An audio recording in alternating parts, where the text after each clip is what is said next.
God damn. Oh my god. Man, what is going on, everybody? What is going on, everybody? Welcome back to yet again another edition of the Notorious Sales Podcast, another edition of NHP Unscripted, man. Welcome back. Thank you guys so very much for joining us here today on this edition of Unscripted, man, which is episode 248. And what is going on, everybody? Like I said, how's everybody doing here today? And yeah, we got a week of wrestling to go over. Monday Night Raw, a little bit from SmackDown, and AEW Dynamite Beach Break. Oh yeah.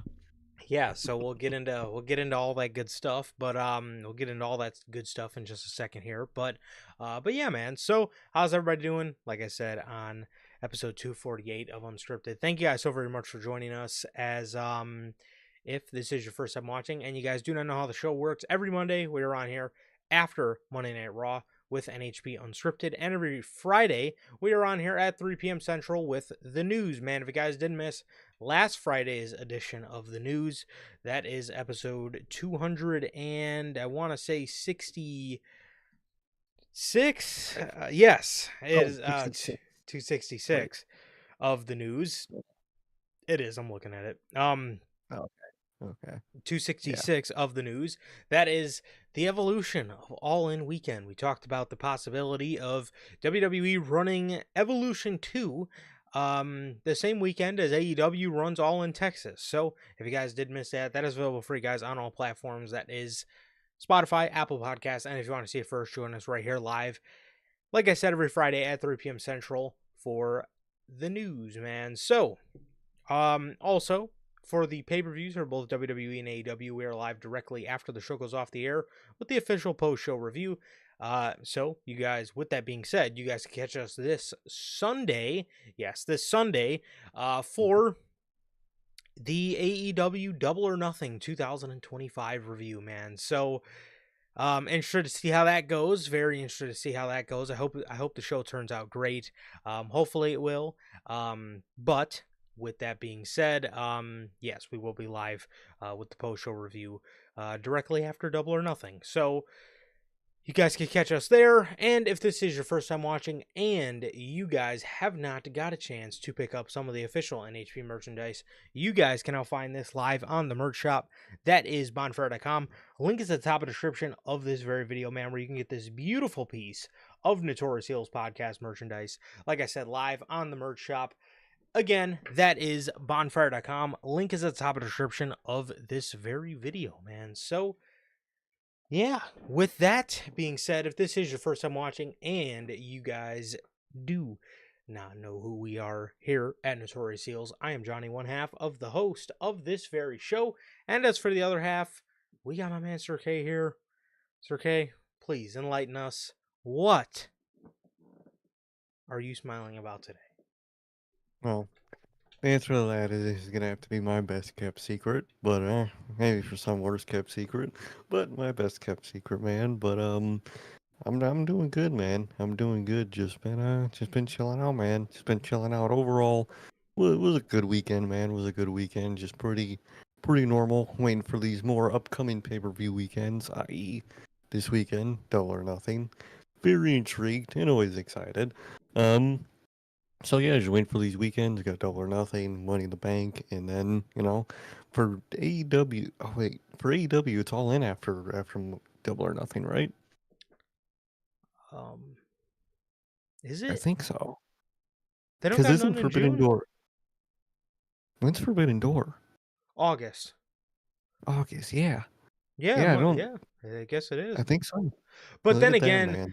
they do got all that summer blockbuster stuff and all that, I think. Oh yeah, there is gonna be like that, like probably like just essentially like a mini pay-per-view type Right. thing.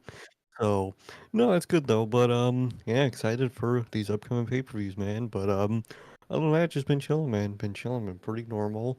Um, just waiting for the pay-per-view weekends, man. But like Durante always asks, how's life?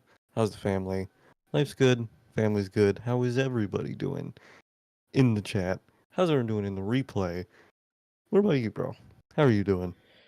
Man, I am doing good. I am doing pretty good, man. Honestly, just chilling, dude. Honestly, just chilling. Um, Trying out. I'm sure you guys could tell within the first 5 minutes we've been live. There's been a couple different lighting changes. Kind of trying out new lighting a little bit, or I guess Okay. just the angles of my lighting.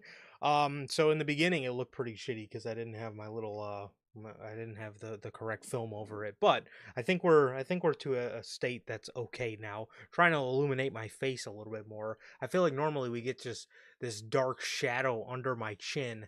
That's Oh, probably why the I get people on you. TikTok think I have a neck beard.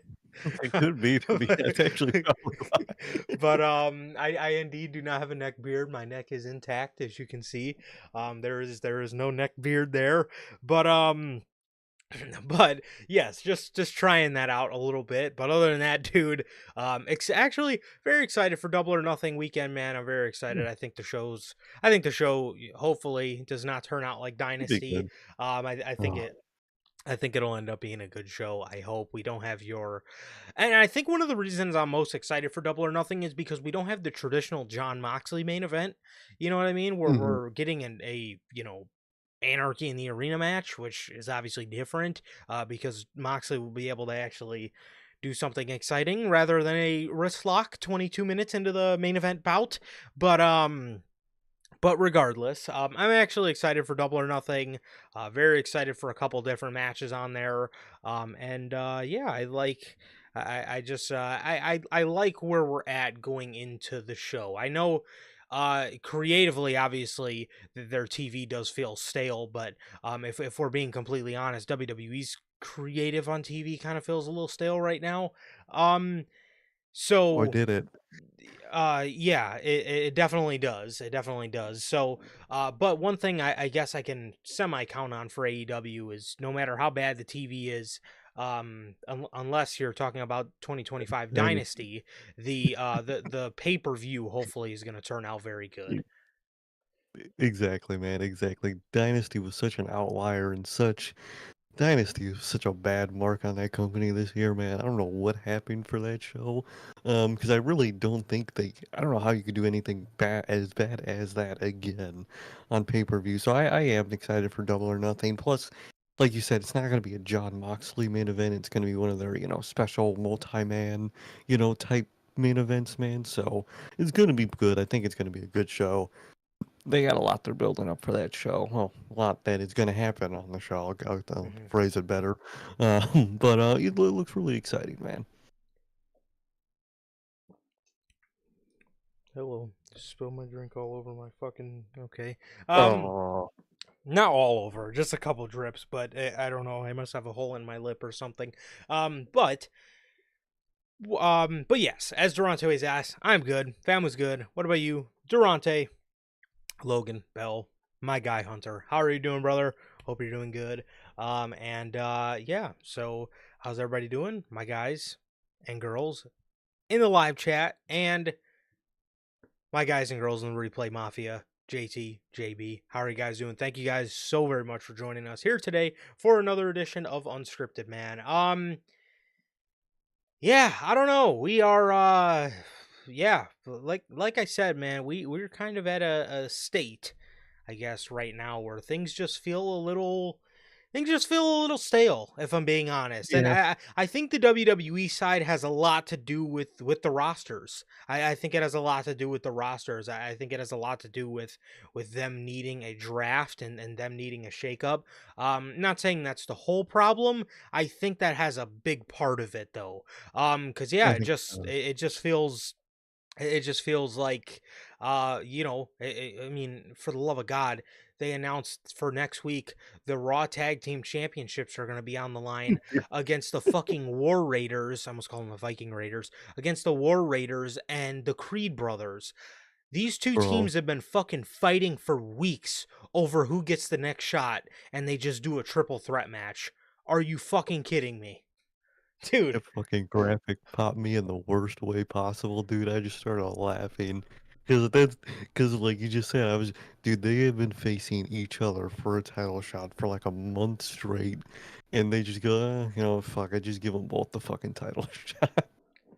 Fucking, it's something else, man. And man, I'm telling you, them taking, the European, shows out of the summer for the most part did not do them any favors this summer. This summer was not the summer to do that too. With the who you have as your world champions. And yeah, that really would have helped this summer if they did a lot more shows Yeah. out of the United States. Even though tonight was a pretty good crowd, I'll give them that. Yeah, I honestly, man, this was one of the better crowds we've gotten all summer. This crowd tonight Has was, been. where were they? Greenville, Mhm. Virginia. Um, Shit, they were popping, I man. They were going crazy. I would have never guessed. I would have never fucking guessed. Um, It's it's so funny because a lot of the time, like the very like known random American towns are like usually they got whatever crowds. It's always those random ass American crowds that just go crazy for no reason. yeah, sometimes you stumble upon a good one, bro, and tonight they did.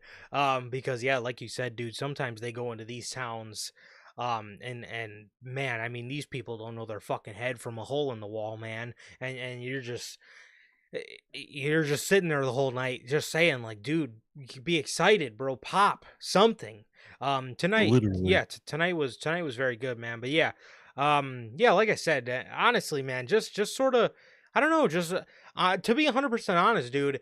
I'm enjoying right now the most intriguing piece of fucking television right now for me is the fucking NBA playoffs this fucking year. It's been fucking great. I mean, there's been a bunch of fucking great games, a bunch of shocking game sevens, great game sevens. You look at the Warriors and the Rockets. We just seen one with the Thunder and Denver. It was a blowout, but it was just I mean, it's crazy. It's fucking crazy. It's compelling, and it's cool to see a younger team like OKC, who obviously many years ago got fucking screwed over when Kevin Durant left. It's cool to see a team like that rebound. And then obviously you look at the T Wolves and then the New York Knicks. How cool is that to fucking see them win for the first time in God, I mean, I remember the Knicks were sort of a winning team, in the early 2010s when they had Carmelo Anthony and Amari Stoudemire. But like, it's cool to see them actually make a playoff run. Or it's cool seeing the Pacers again, kind of, getting up there, making a deep playoff run. But that's honestly been the most intriguing part of fucking television over the past couple weeks for me is the fucking NBA playoffs, man. Because it's just yeah, I don't know. We're mm-hmm. it's just I don't know. You would think WWE would definitely want to shake things up around this time of year, but it, uh, it- It's quite the opposite, dude. Using it's just stale right now, dude. Like you said, for you it's been in NWA, what the fuck, in the NBA. This weekend for me it was second season Andor. Finally got to the whole season this weekend, and boy, those last three episodes were probably some of the greatest television I have ever watched in my life. Insane, man. Yeah, I've definitely that's the highlight of my fucking weekend. Besides the rest of Sunday, for other reasons. yeah, yeah. So I don't know, man. I don't know. Yeah, they gotta do something, bro. They gotta do something, cause yeah, I don't know. We're just in a very stale state, man. Um, so speaking of stale, AEW Dynamite. Woo! Fucking A, man. Man, actually, not just any AEW Dynamite. AEW Dynamite Beach Break. From fucking 40 minutes away from the fucking nearest beach. Yep. Actually, from Schaumburg to downtown, It's like probably an like hour. an hour, maybe like an hour and 10. So yeah, they're nowhere near a beach. They're in Schaumburg, so they're absolutely nowhere near they're nowhere even near a body of water, No. except for maybe the fucking local canal, that is just just the most random body of water in Schaumburg, Illinois, but or Hoffman Estates. That's all like yuppie area. So I don't know what Literally. body of water they're by, but okay. This is from Chicago, the Now Arena. Um, the crowd was one of their better AEW crowds in a minute. I will Hmm. say. And it was actually nice to see a Chicago crowd or a Chicago arena, pretty full, I would say, Hmm. because when we went, now keep in mind this was 2 years ago. CM Punk was still in the company the last time. The last time we went to a Dynamite, um, the crowd for Dynamite was barely full. It was barely full, so Oh yeah. it was kind of sad to see, and they never seen us again in a Dynamite crowd after that. But but That um, was the last Dynamite we fucking went to, man. yes, it Fuck. was. Yes, it was. But yeah, I mean, I would say the crowd here was it was pretty decent. It was a pretty decent crowd Yeah, Chicago's usually a pretty safe bet for them, for really anybody, but especially AEW with their more hardcore-esque audience. So, it got them a pretty good crowd, for the night. for sure, for sure. The show opens up with Will Ospreay and Adam Hangman Page versus the Don Callis family, Josh Alexander and Konosuke Takeshita.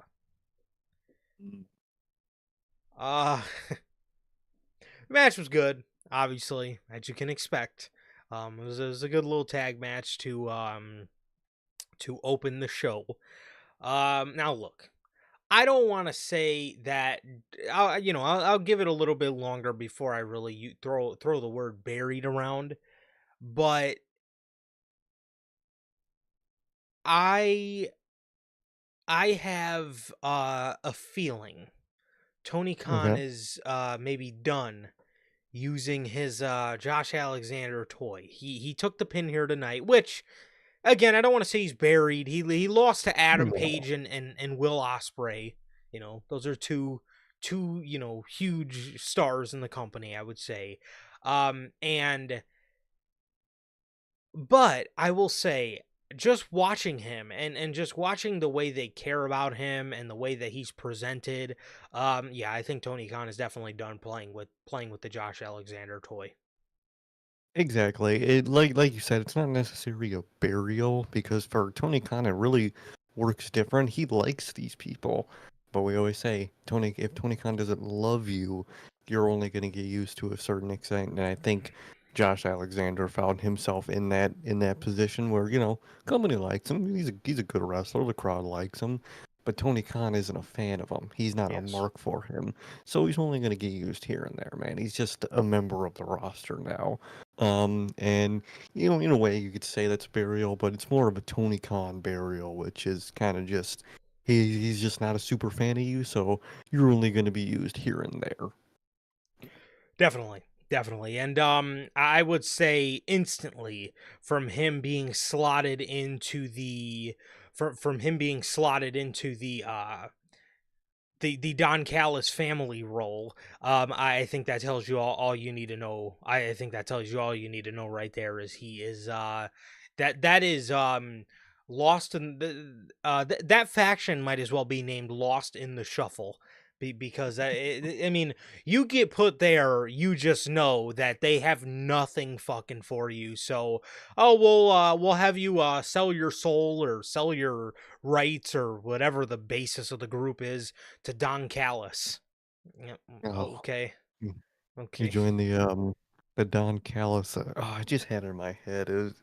It was a good joke. If it was about fucking getting lost in a shuffle of cards, god damn it. Well, I lost my fucking joke, god damn it. But yeah, dude, it really is the lost in the shuffle fucking faction. Yeah, it really is. But yeah, so Josh Alexander takes a buckshot and hidden blade combination Bang. to go down for the 1 2 3. The combo was very cool. The combo was very Oh yeah. cool, man. And obviously, they did they did okay. Not okay. They did great as a tag team. They did great as a tag team.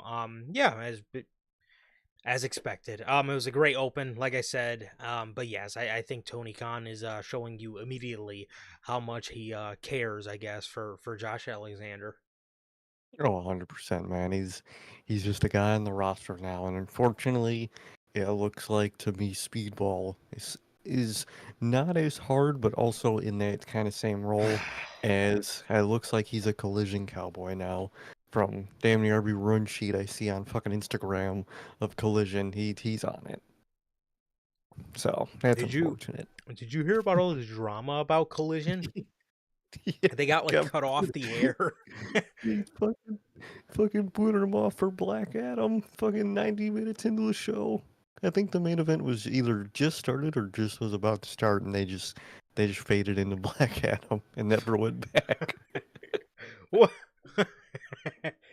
uh So the last fucking I think 30 minutes of that episode wasn't live. You could only watch it on the replay.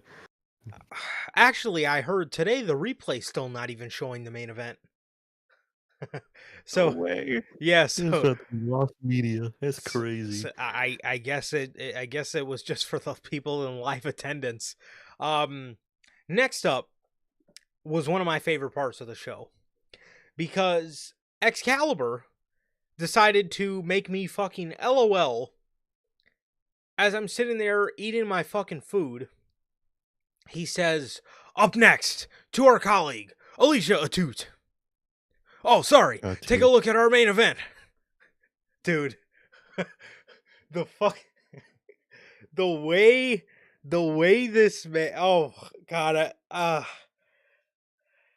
Man, it's funny, dude. uh, How do you probably read the run sheet wrong and just fucking I'm sitting just there. oh shit. I'm sitting there, dude, and I have my fucking food in my mouth, and I just hear that. Oh, sorry. Take a look at our main event. I believe it, man. Yeah, fucking Oh. commentary is horrible, dude. Oh, And the yeah, best thing about Excalibur, bro, is when he fucks up, the speed in which he fucks up. He flows so oh, nicely, and he's talking so fast, and he just it's fucks it up, dude. And it's just the greatest thing you've ever heard in your life, man. Oh, sorry. oh sorry. Dude, that's exactly how he said it, bro. He's like, up Oh, next, our colleague, Alicia Atut. Oh, sorry. Take a look at our main event. oh, sorry. Oh, that's fucking hilarious, dude. This fucking Oh, commentary is man. so bad. It's fucking amazing. Fucking Excalibur, bro. So then we go into a video package for the main event. When we come back, Ricochet defeats Zach Gowen. Yes. The same Zach Gowen that got obliterated by Brock Lesnar in 2002 on SmackDown. That guy. He is grown up. He's a man now. He doesn't look like a I don't even know how old he was, but whatever year old kid that he was at the time. I'm sure he was in his early 20s or something like that. Yeah, that's a hilarious question, Hunter. Yes, Zach Gowen, he I want to well, at least up until that point, I don't remember them ever having a one-legged wrestler. But yes, he was a one-legged Mm. wrestler. And he was on SmackDown and early. I want to say that was like 2001, 2002. Most known for his feud with Brock Lesnar, where Brock Lesnar beat the absolute piss out of him. So yeah, It's something else. Zach, dude, Zach Gowen is on Dynamite fighting Ricochet. For what is my question? Literally, bro, besides for Tony Khan, who is this for? Because it's for Tony Khan. That is probably Tony Khan probably remembers watching that feud, and I don't know if he liked it or something. And he's like, you know what? I'm gonna see if that guy's still available, and I'm gonna use him. Okay, dude. Okay. Yeah, Ricochet versus a one-legged guy. Um. Okay. Yeah, I mean, I, yeah, I fail to realize as well who exactly this is for. You know, I mean, I don't got nothing against Zach Gowen. I thought he did a great job putting over Brock Lesnar. fucking over 20 years ago. I But was gonna but I was like, dude, but dude, when I first read that, when I like saw that it was like happening or whatever, yeah. I read that I was like 2002. I was like, holy hell, what the like that isn't even one random shit ever you could fucking pull out your hat. I, yeah, I mean, I it was, I thought he did a great job in '02, putting over Brock, but Dude, yeah, I mean, it just, I don't, yeah, I, I, what, I was like fucking 1 years old yet when this fucking dude was wrestling. uh, I first seen Zach Gowen on the top 50 WWE top 50 WWE OMG moment DVD. And one of them Bruh. was Brock. Or no, I think it was a best of Ruthless Aggression SmackDown DVD I had, Hmm. and I that was my first time. It was one of the two. That was my first time ever seeing Zach Gowen. But yeah, he did great then. Why he's here now, having a match against a guy who they teased in like a couple different feuds. They teased him in a feud with Mark Briscoe, which is the one we ended up getting, I guess, and they also teased him in a feud against Kevin Knight. Um, eh, Nothing, and we get Oh, Zach Gowen. So I don't know what's up with that, but Ricochet defeated Zach, and he started to attack him afterwards, and Mark Briscoe came out with a chair and chased off Ricochet,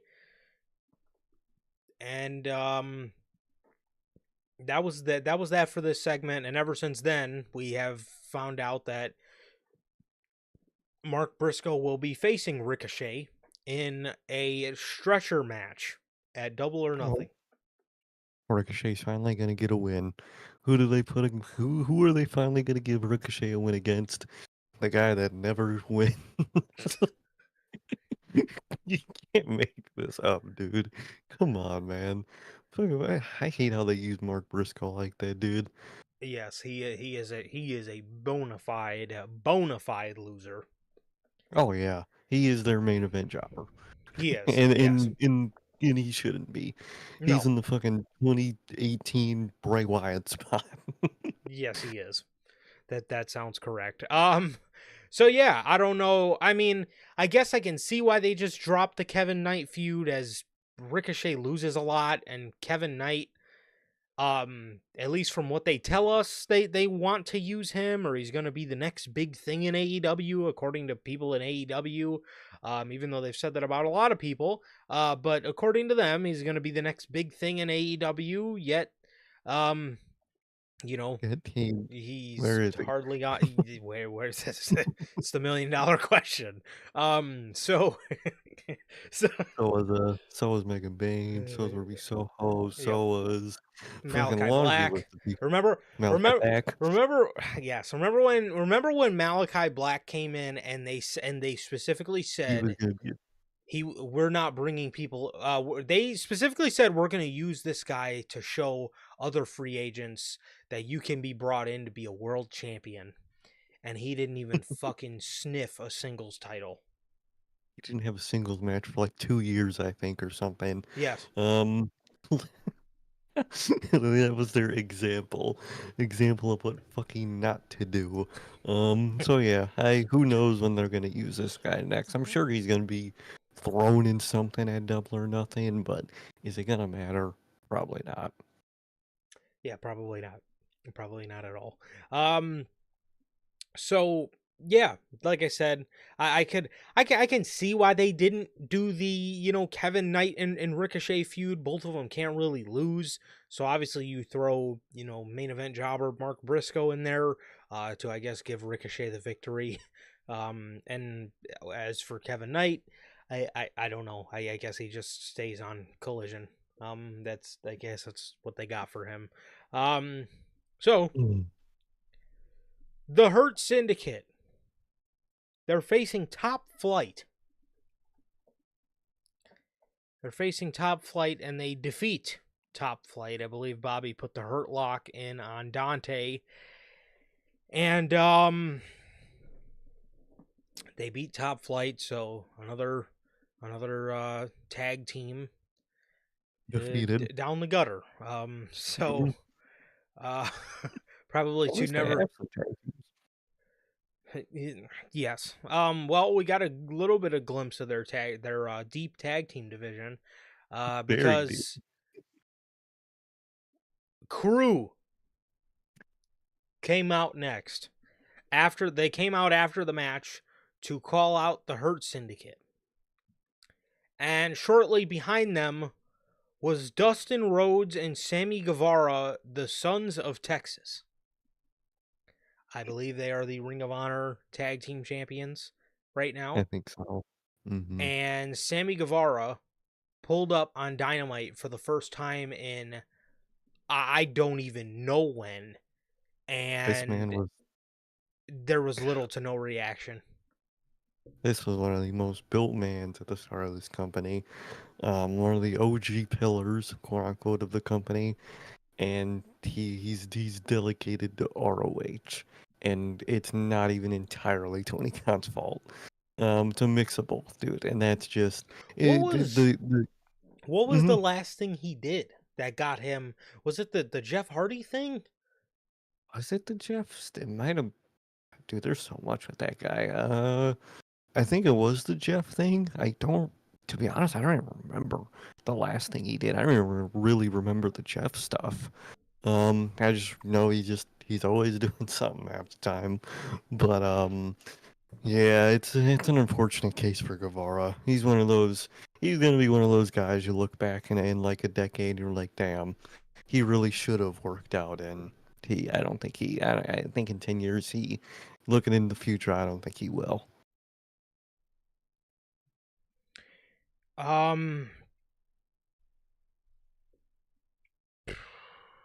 yeah, apparently.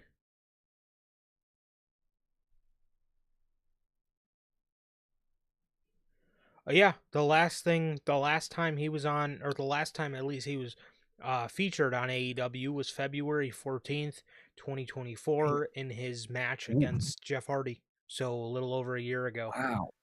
That was Holy hell. that was I guess the straw that broke the camel's back. Um, so um, yeah, that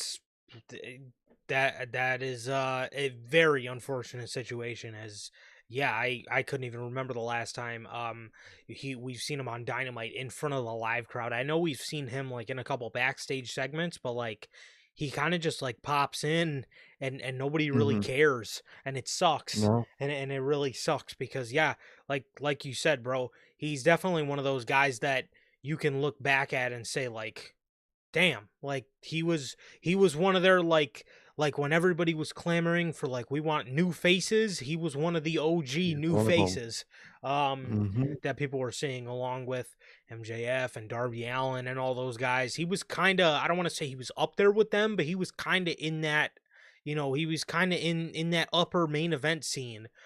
Main evented pay-per-views for AEW with the Inner Circle and stuff, and now he's a Ring of Honor guy, and that's and I don't know. I guess he's working to get his trust back, or I don't know if his trust will ever be, you know, rebuilt with AEW and Tony Khan or whatever. But they came out, and like I said, first time we've seen this guy on Dynamite in a minute, man, and he is coming out here to little to no reaction.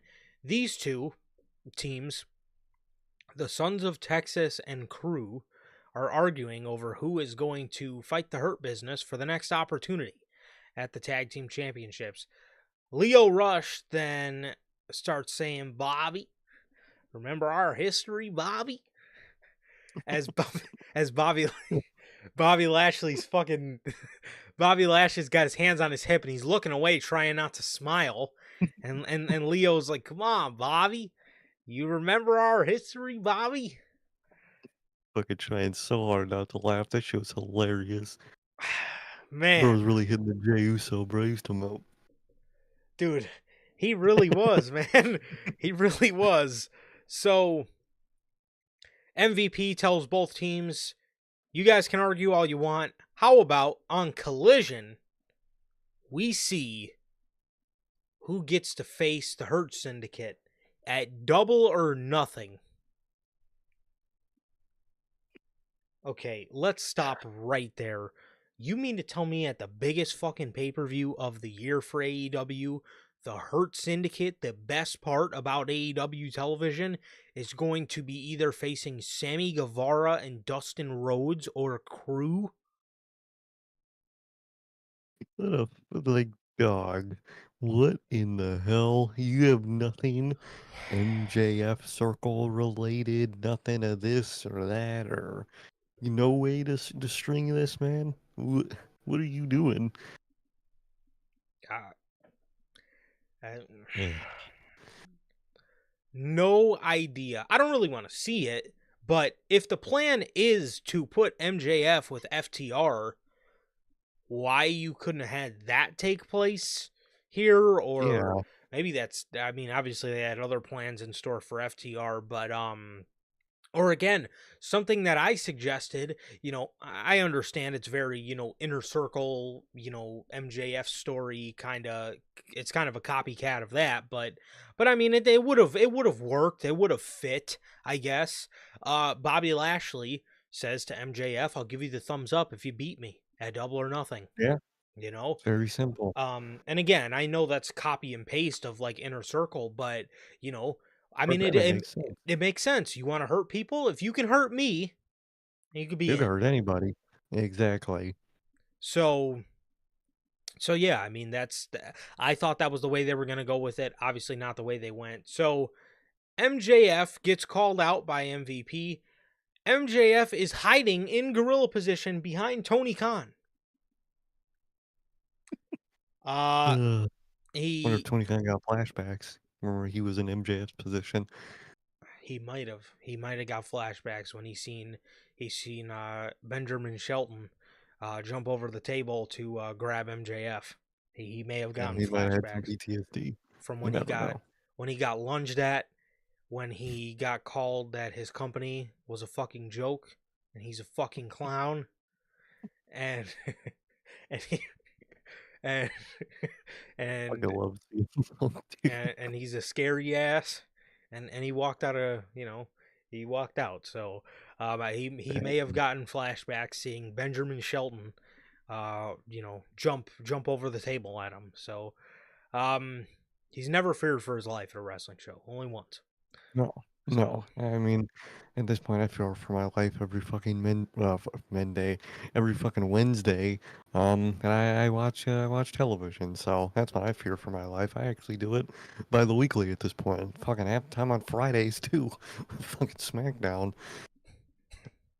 Fear for my sanity. so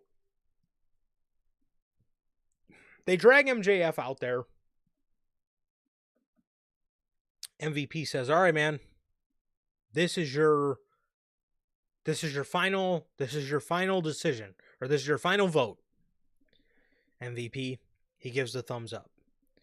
Benjamin Shelton gives the thumbs up. We get to Bobby.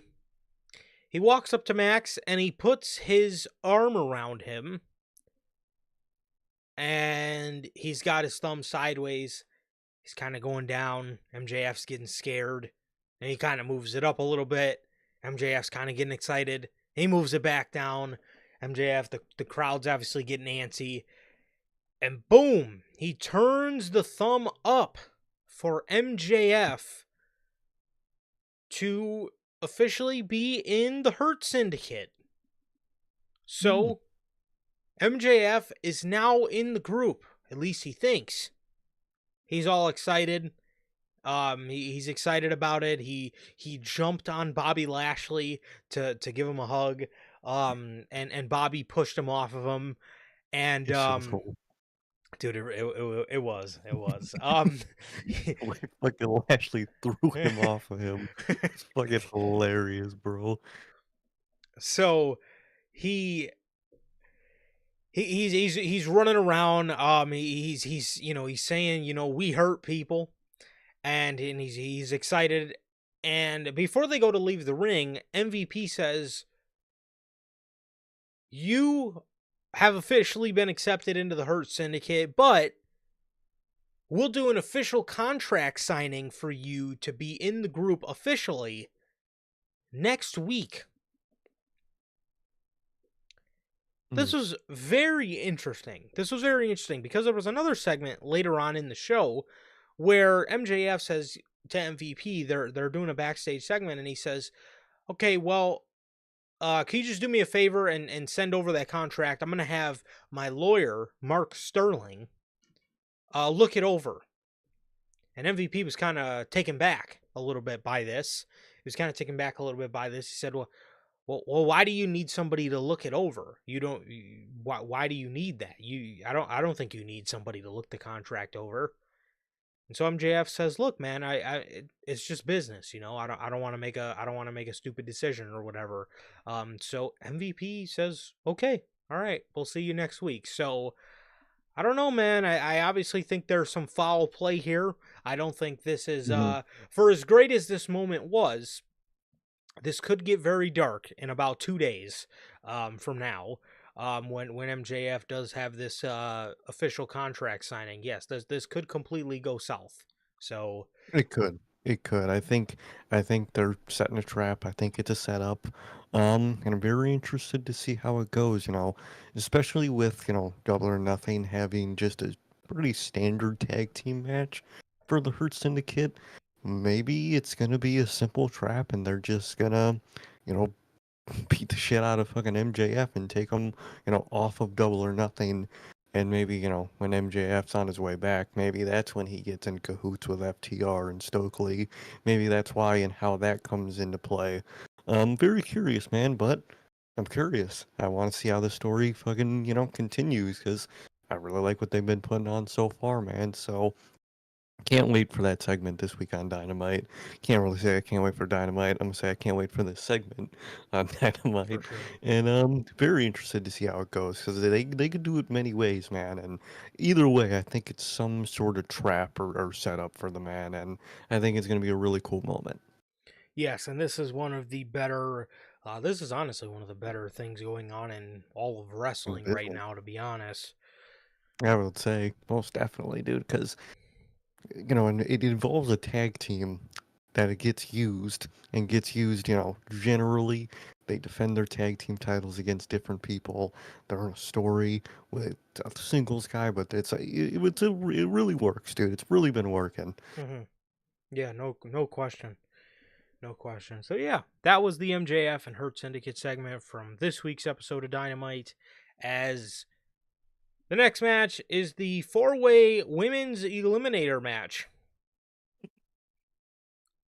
We have Mina Shirakawa versus Tony Storm versus the returning Sky Blue versus Azumi. Azumi.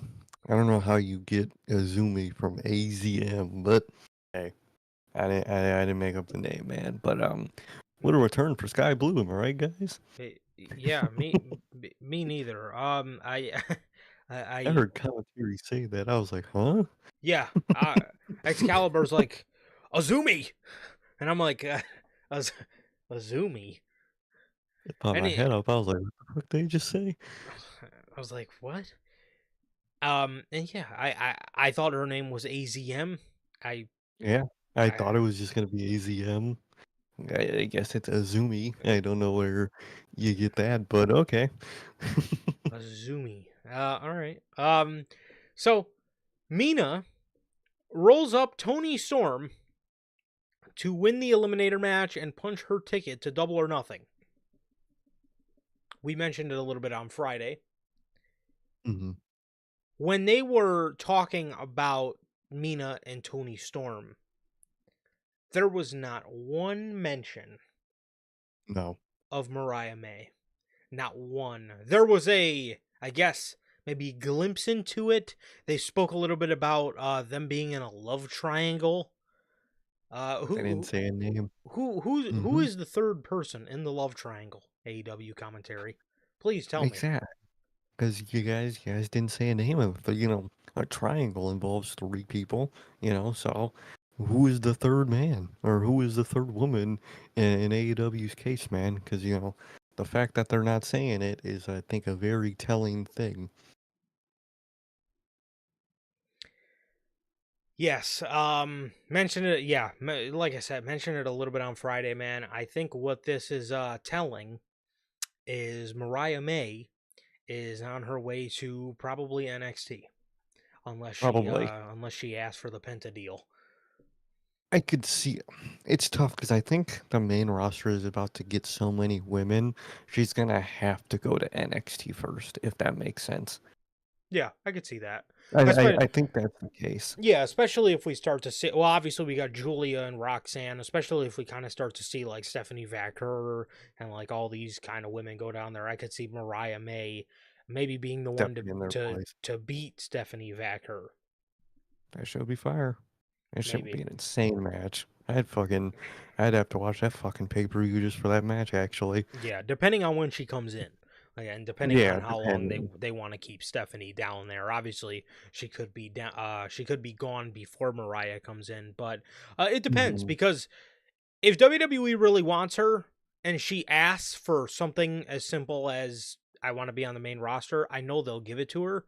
But if she doesn't ask for it and if she goes to NXT, then she'll be down there and she'll be doing great things. But I think it's very Mhm. telling. I think it's very telling I think it is.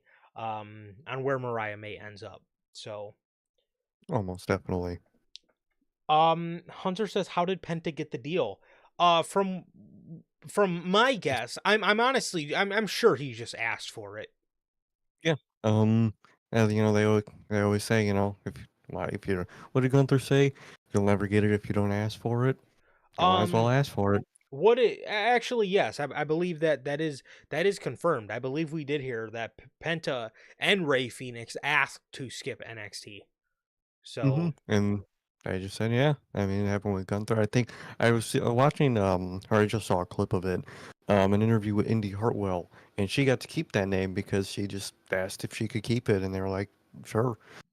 So you'll never get it if you don't ask. I guess with the new leadership in WWE, all you got to do is ask. I guess. Hey, could I not wait 3 years to get a title? And that will get Except you for that. blacklisted. That I was gonna say that one will get you multiplied. Then you'll be waiting 6 years for a title. Exactly. So unless you're Drew McIntyre and asked to be not in a WrestleMania match with that Damian Midcard Priest, you still get that. You still You do still get get that. that shit. So Exactly. You don't get everything you want, yeah, especially no, the fans. not everything, but yes, from what we've heard, I believe Penta and Ray Phoenix did ask for it. And I'm sure most of the people did.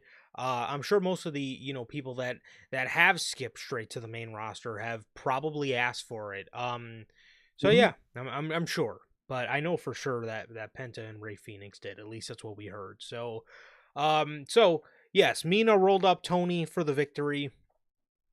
And yeah, out of everybody in the match, they pinned the champion. Don't really know, I guess, what the logic behind that was. I guess maybe because Tony pinned Mina at Forbidden Door last year, so I guess maybe this was Mina getting the lick back, and then Tony's gonna get her lick back at Double or Nothing. So maybe, but Maybe. yeah, Mhm.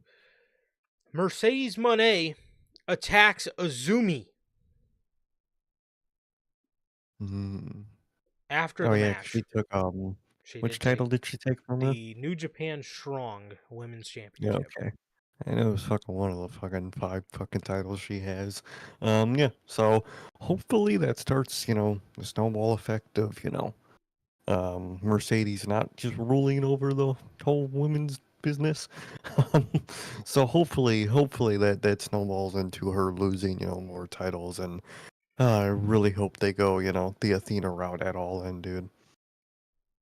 I hope so because if not, that looks so ridiculously bad because we literally just seen Athena get in the second round of the Owen to get bounced and then that I mean she literally played the fucking role of the Cleveland Cavaliers, the number 1 seed that makes it to the second round to just fucking lose in 5.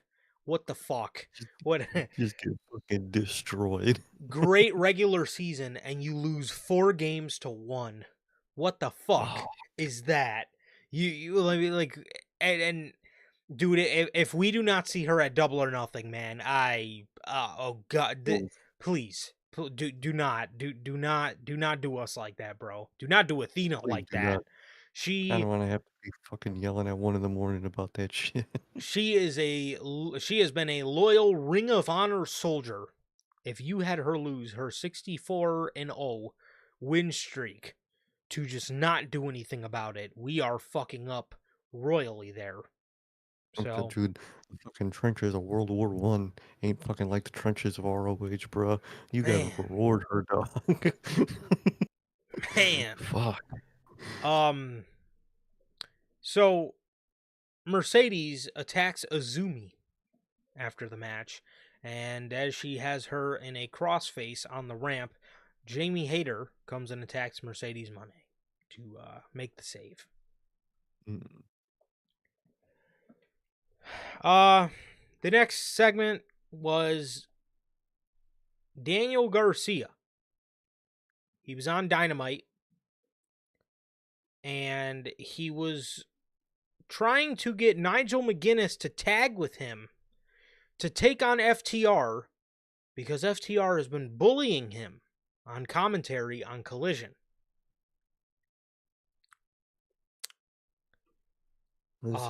So, This came out of absolutely nowhere for me. I cannot lie to you. I no. obviously don't watch Collision, so I had no fucking idea what was going on. I guess it made a little more sense after they played the video packages from Collision, but like, uh, What? all What? right, So you tell me, the people that got that man out of the commentary chair into the ring, fucking Brian Danielson and Daniel Garcia. What a leap down in fucking reasons for getting in the ring, dog. What the hell?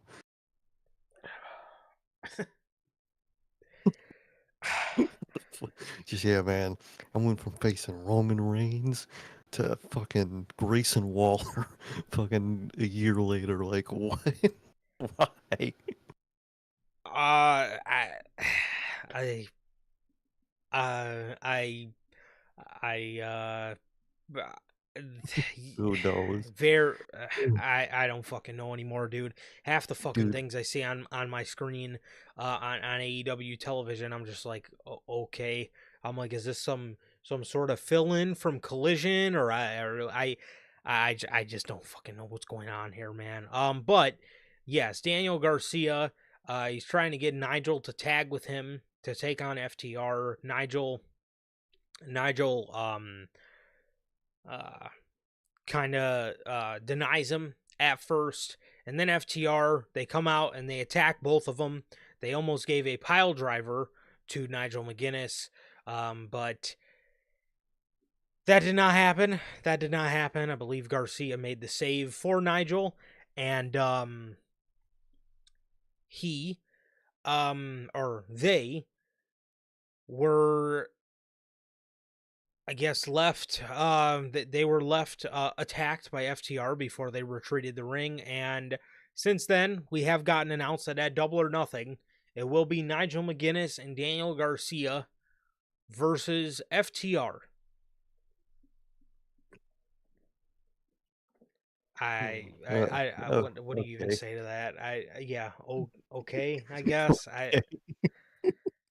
The fuck is going on, bro? Dude, what is that fucking attire by Daniel Garcia? Why does he wear a McDonald's attire, dude? What is with the fucking yellow and red, dude? He looks fucking straight from the ball pit, dog. Ugh, what the fuck? He could have been in NXT. He could have fucking been an NXT dude. Oh my god. Um What the fuck? yeah, yeah, Nigel, this was the, I guess, culmination of the Nigel and FTR beef was I guess it just intertwining with their feud with Daniel Garcia. All Man, I right, feel bad for this guy. I hope he's getting paid very well. dude, he better be, man, cause this man fucking was tricked by Tony Khan and he fucking fell for it. God damn, he better be making bank. The main event, a steel cage match Jon Moxley versus Samoa Joe for the AEW World Heavyweight Championship. We are seeing a bunch of, I guess, attempted interferences from the Death Riders. They are on the outside of the cage trying to help, but nobody can get in. All of a sudden, a man in a hoodie comes and slides the barricade, slides the briefcase. He comes and slides the briefcase in the ring, and he slides it to Jon Moxley. Jon Moxley hits Samoa Joe with the briefcase with the championship in it, and it officially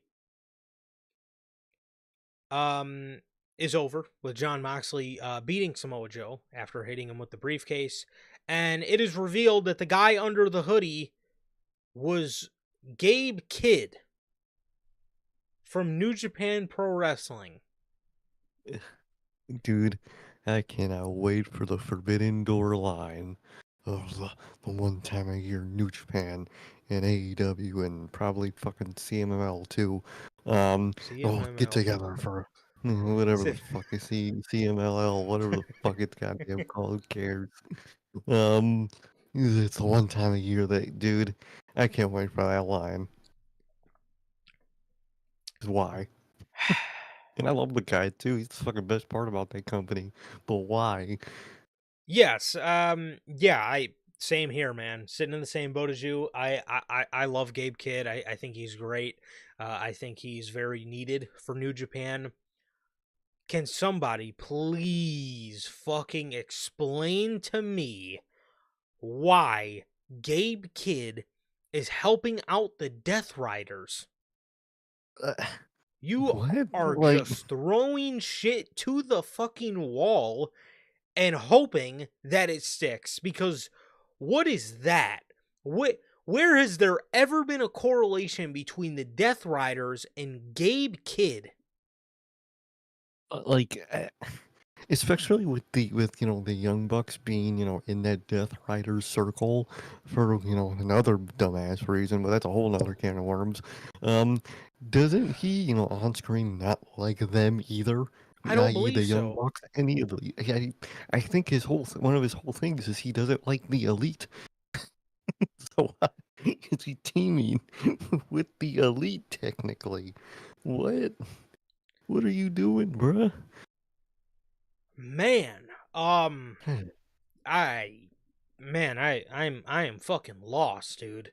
I am genuinely lost, man. I don't I dude, good god, man. Good fucking god. Very confused as to why this happened. I still have no idea why the Young Bucks and Death Riders are cool. Now you want to throw Gabe Kidd into the equation. Like, dude, Young Bucks, Death Riders, and Gabe Kidd. Oh, okay. Usually with these like faction stories, usually the heel faction is usually the one in these situations where it's more uniform, and the baby face is just usually more of a random mix of people. I don't know how they made the fucking heels feel like a more random mix of people than the baby faces. I don't know how they did that. That's like impossible work right there. It really is. So the Young Bucks come out. Kenny Omega comes out, and the numbers game gets them trapped inside of the cage. So the Young Bucks have a switch. They hit the button and the cage starts to lower as Samoa Joe and Kenny Omega are trapped in the cage. Swerve comes out for the save, as does Willow Nightingale, as they are all standing out in the ring. Now the Young Bucks, Death Riders, and Gabe Kidd have retreated into the audience. Swerve Strickland challenges them at Double or Nothing to Anarchy in the Arena. Hmm. So This is this is a returning match again for AEW. This is their, I want to maybe say, Third year? fourth year. I think the first one was 2022.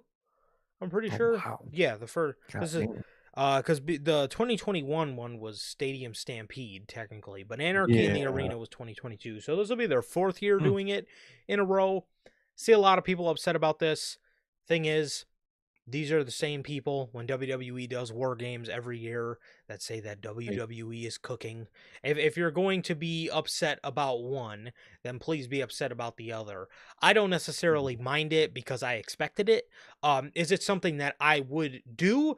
No, but again, keeping that same energy, same thing with WWE. I would not do war games every year, or at least if you are going to do a war games every year, I think it would be beneficial for WWE to switch it up from like a mm, 5-on-5 to maybe like a 3-on-3-on-3, like the first war games that we seen back in 28, or the first one of the modern era. I Because would like that. you get a lot of just thrown together stuff. I mean, look at last year. You had the blueprint for a perfect 4-on-4, yet WWE made these extra runarounds to add Bronson Reed to the other group, and CM Punk, and obviously everything turned out okay, and they turned out a decent story for it. But like, why they It didn't wasn't just go with the necessary. 4-on-4 Bloodline versus Mhm. OG Bloodline, I don't understand. But again, is it ideal? Would I do it every year? Probably not. But I'm not as upset as other people are, because again, everybody likes to say, "Oh, they do this shit every year. It's so played out. This is when Vince used to do Hell in a Cell every year." Yes, and Triple Really. H does War Games every year. So what's your point? It's Exactly. the same fucking thing. It's quite literally the same fucking thing. And again, these are the same people. Whenever WWE is getting ready for War Games season, they're excited about War Games. War Games ends up being a good match. So does Anarchy in the Arena.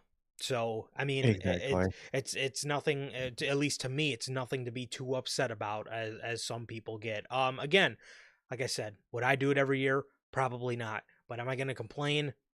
Honestly, no, because it's gonna be a good match. It's gonna be a great fucking match. Exactly.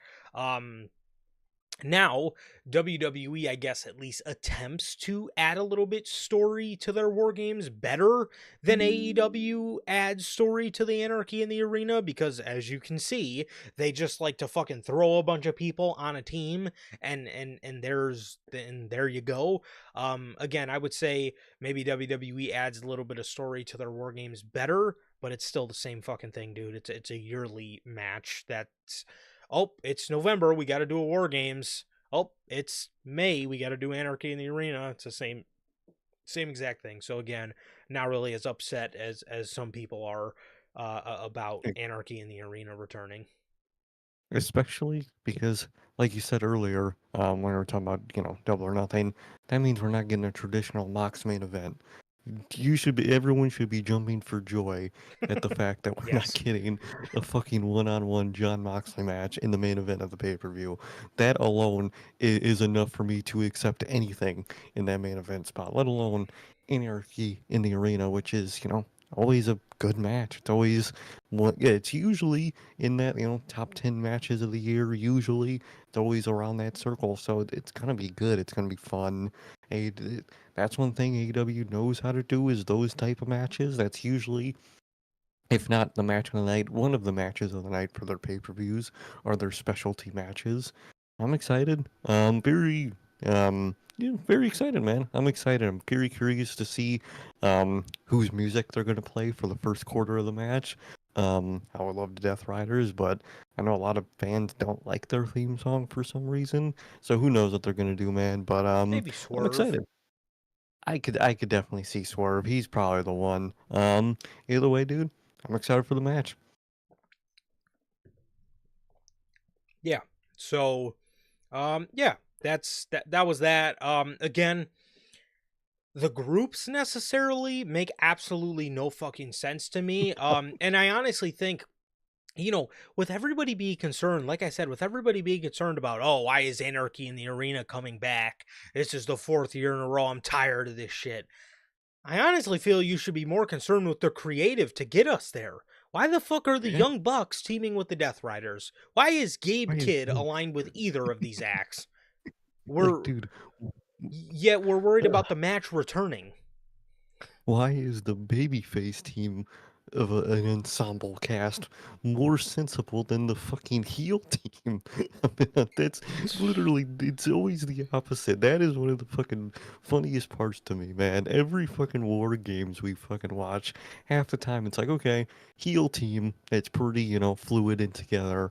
Versus usually a makeshift babyface Yep. team. It's literally the exact opposite this year.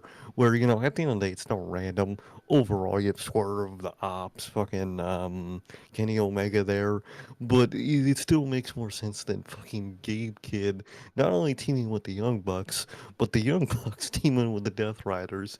It's fucking hilarious. Yeah. So that was that. That was AEW Dynamite.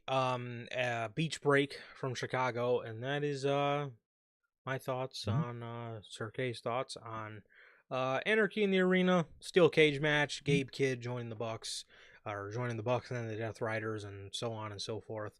But yes, with that, that is everything for AEW Dynamite, man. Pretty just honestly, Okay. eh. Episode of Dynamite, just very, just MJF and Hurt Syndicate, and then, and then a just confusing spot in the main event with Gabe Kidd joining the Death Riders and the Young Bucks for Anarchy in the Arena. Um, I also too, like I said, why does everybody act brand new as if we don't know that Tony does this match every year? They have the same outrage every year over this. Every like, dude, that Double or Nothing they're gonna plan like WWE does in November for fucking Survivor Series. They're gonna plan for some, group versus group thing Yep. for their group versus group match. Like you said, it's the exact same thing with War Games every year. Yep. I don't get the beef. Yeah. Uh, well, with that, we do have an official word from our sponsor here at Notorious Seals, man, W Energy. W is an energy drink loaded with vitamins and nootropics formulated to improve focus without getting the jitters. W is a clean energy formula that is sugar free, 0 calorie, free from fillers and artificial colorings with 150 milligrams of caffeine per serving. You can get your W products today with the link below and code NHP at checkout to save yourselves 10% on your next W purchase, man. As always, the official sponsor of the Notorious Heels, W. Truly, always got to shout out Dubby, man. You know, workout, whatever you may need it for. This summer, we mentioned earlier, has been pretty stale for wrestling. So if you need to stay up during it, Dubby's got you. You won't have the jitters, and it'll taste good all at the same time. So again, thank you, as always, to the official sponsor of the Notorious Heels, W Energy. As for SmackDown, not much. Not much. There was a couple talking points, obviously, but yeah, not really anything too much. Alexa Bliss qualified for the um Money in the Bank, the women's Money in the Bank ladder match. Um, did you see next week they have Aleister Black qualifying for Mm. the match? They have him Yes. versus Knight versus Nakamura. Very curious for that one because I see a lot of and a lot, Money in the Bank for the men is kind of difficult for me this year Mhm. because I feel like for a lot of fans, if it isn't LA Knight, they're not going to be happy with who else wins it. So I feel like you kind of low key the way they book themselves in the corner kind of have to give it to Knight because Mhm. if they don't, like I said, I think a lot of people will be upset because a lot of the reaction I seen to that match was, Black's great and I'm glad to have him back and all this and but like LA Knight needs to win this and all that and so very concerned for the men's Money in the Bank this year from the fan reaction. I think they really fucked themselves over with not giving it to Knight the past two fucking times. Do you think WWE 2 years later is actually going to end up putting the briefcase on him, though.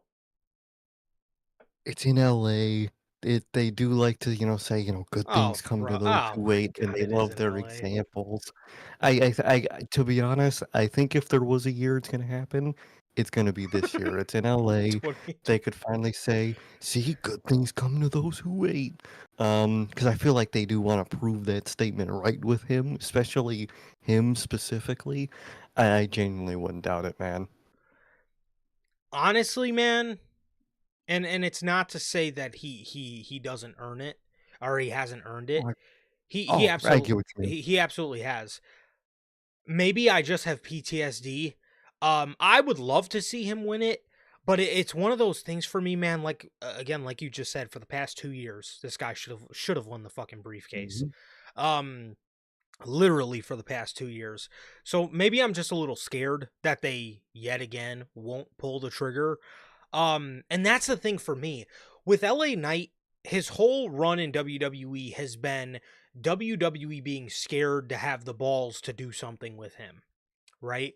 For You look some at reason. yeah, you look at 2023 when this guy was white hot, legit Mhm. white hot.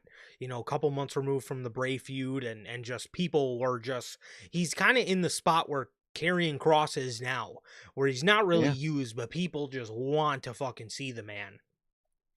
And I thought they were gonna put it on him then. Vince came back, fucked everything up. They ended up going with that mid Carter, who ended up winning the Money in the Bank briefcase that year.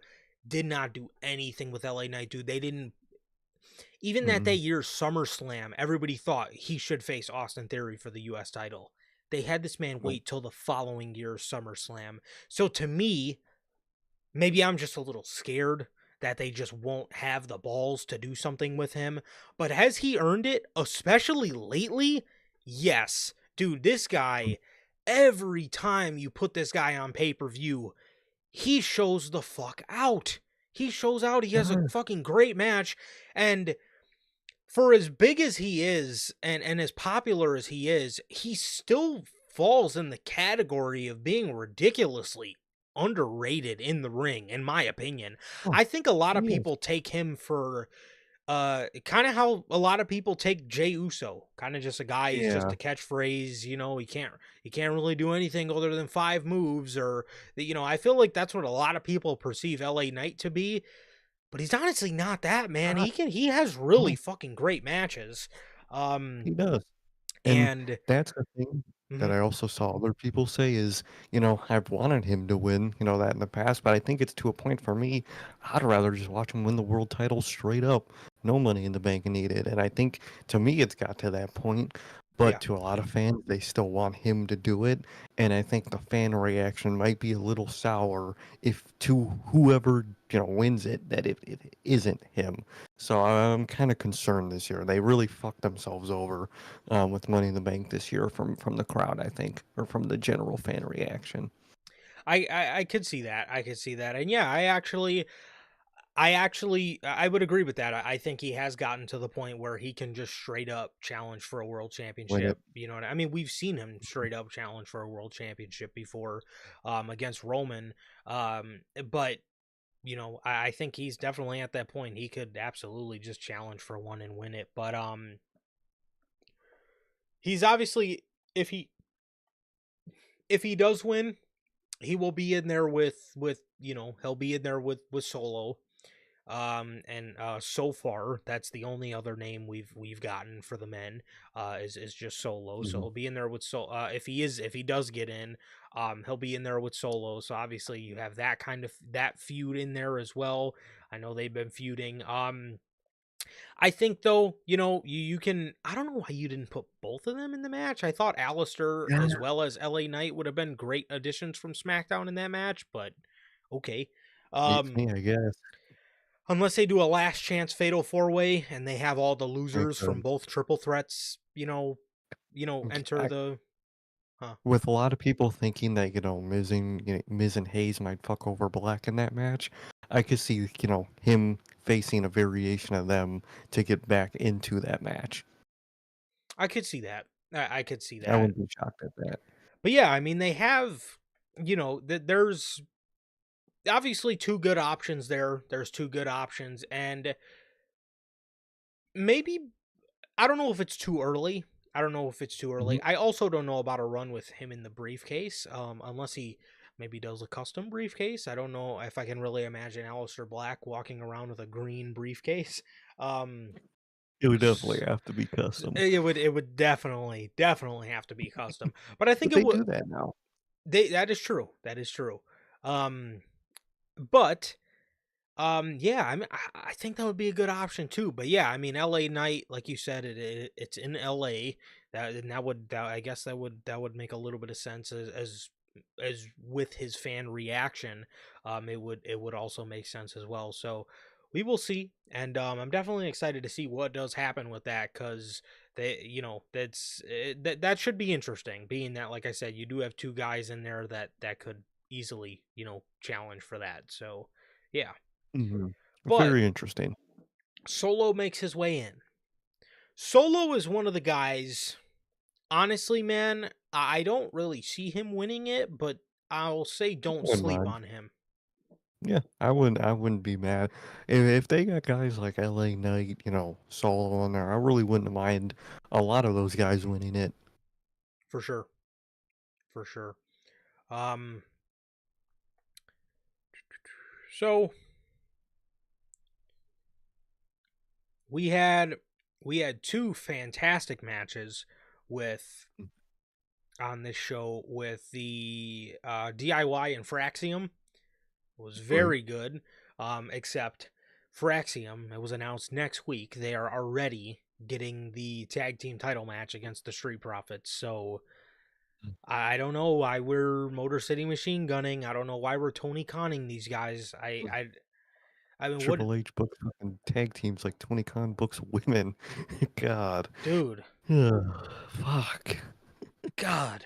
Um, the other banger on this SmackDown card, Tiffany Stratton and Nia Jax. Dude, Wow. what the Holy hell. what the hell? I That were they fucking balling, bro. dude, this is the kind of shit we needed to see from Tiffany. This is what we needed Hmm. to see from her, bro.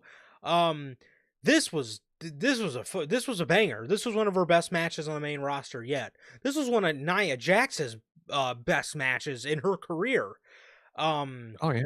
this was Fucking this was great, man. I loved every minute of this. I thought these two women killed it, and this is when Tiffany won the briefcase, man. I said it then. I said, man, I just can't wait for the division to be hers. I can't wait for her to just be going crazy in a division and just having a bunch of banger matches with great opposing talent. This is the first glimpse we're getting of that. I can't believe it's taken 4 months. But like I thought what she did at Charlotte was with. I thought what she did at Mania with Charlotte was good. I know a lot of people didn't like it. I thought it was good. like it. Hmm. But this was the first time she'd like put out a banger. I feel like a banger on the main roster so far, and I thought this was great. I thought it was really good. I think Tiffany saw, Mariah's coming in. She's like, well, I got to get gritty, man. So, and I think we got this match. So, I think it definitely worked out, dude. It was a phenomenal match. Super, super tough ass, good match, man. And that's what I love to see. Definitely, definitely. But the biggest piece of news coming out of this. Oh no, sorry, Yeah. Oh, Julia.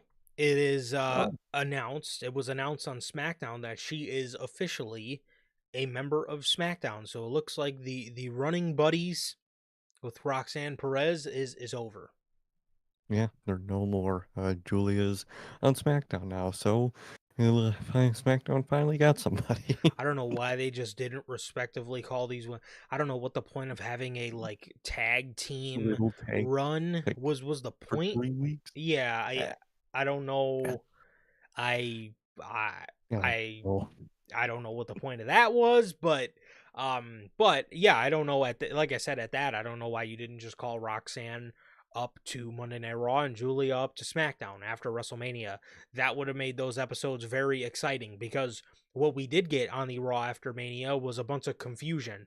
Are they called up? Are they not called up? Are they are they a tag team? Are they still in anything? Nobody knew what the fuck was going on. You know, that's what we got the show after WrestleMania. So I don't know. Like I said, I don't know why they didn't just go the traditional call up route. But Triple H has been fucking up a lot with call ups, with moving people around. He's been fucking the rosters up heavily this whole entire summer. So it doesn't really come as a shock. No. Okay, so the biggest piece of news to come out of SmackDown was the opening segment with Solo Sikoa, Jeff Cobb, and Jacob Fatu. So we thought it was Solo Sikoa, Jeff Cobb, and Jacob Fatu. They're standing in the ring. Solo's doing introductions, and he announces to give it up for my main man, JC.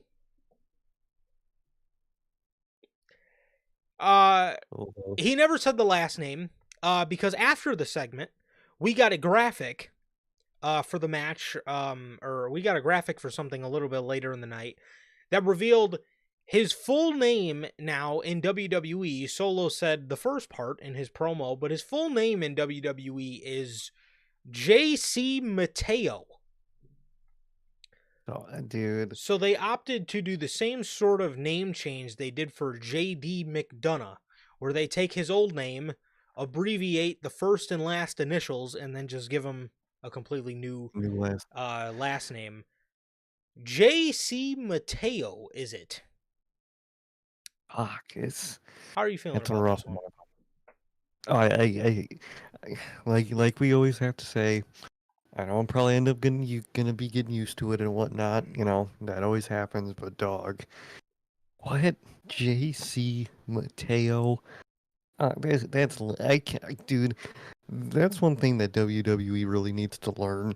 You have to learn to look at somebody and think, do I see them as that name? And sometimes with these name changes, no. That's why I am so glad they didn't call Jacob Fatu Caesar Sikoa, because I look at that man and I think, yeah, Jacob Fatu fits perfectly. Caesar Sikoa would not have worked. And in that same boat for Jeff Cobb. Jeff Cobb was his fucking name, and it works. And now you did the JD McDonough route of, you know, like I said, abbreviated his name, new last name, and it's not even the JC part. Mateo, dude. Mateo, to me, is not like a tough name. It's a very fucking grade school fucking name. I don't know. I just don't get toughness from the name Mateo. And I just think it's just not tough, dude. I think it's not tough, obviously. You know, I gotta say, you know, you're gonna get used to it. I always do, but I don't like it, man. I don't like it, man. But what about you? Personally, I don't really mind it. I don't really mind it. I thought it was funny the way Solo pronounced JC. I thought that was kind of funny, but I didn't really mind it. Like I said, I thought the Mateo part was a little. I thought that part was a little odd at first. Sure, I'll end up getting used to it. I wish they would have. I know his name in Lucha Underground, to my knowledge, was Matanza. That, like you said, that sounds a little more tougher than Mateo. Yeah. That just sounds. I guess I don't know the way to, I guess, word it. Maybe like a little more grittier, maybe a little more tougher. Mateo, JC Mateo. I To be honest, man, the part for me I wasn't really feeling was the JC part. I just don't look at Jeff Cobb and see JC. I don't know. I don't know why they didn't call him Jeff Mateo, or just something just, I don't know, the JC just, I figured the reason they call him JC was because obviously his name was Jeff Cobb, and his singlets, all his Jeff Cobb logo is JC. It says JC on it. So I figured that's why they did it. But I don't know. The name kind of just looks weird for now. But again, a lot of everybody's name I guess kind of looks weird at first. I remember JD McDonough looked weird at Oh. first. Now he's just JD McDonough. Everybody just knows him as Mhm. that. It happens to everybody, right? It happens to everybody. Yeah, I mean the you guys know the list goes on. But yeah, kind of just didn't really mind it overall. Like I said, if I were to nitpick the name, it probably is the JC part. That again, I just when people call him JC, it just looks weird. But then again, it may just be a now thing. I'm sure we'll get used to it in a year and everything will be fine. But Mhm. yeah, I mean, honestly, man, I didn't really mind it all that much to be honest. Just Yeah. yeah, I mean, it is what it is. Like I said, they obviously they could have went with something better. Like I said, they could have went with maybe a tougher last name or not an abbreviated first name.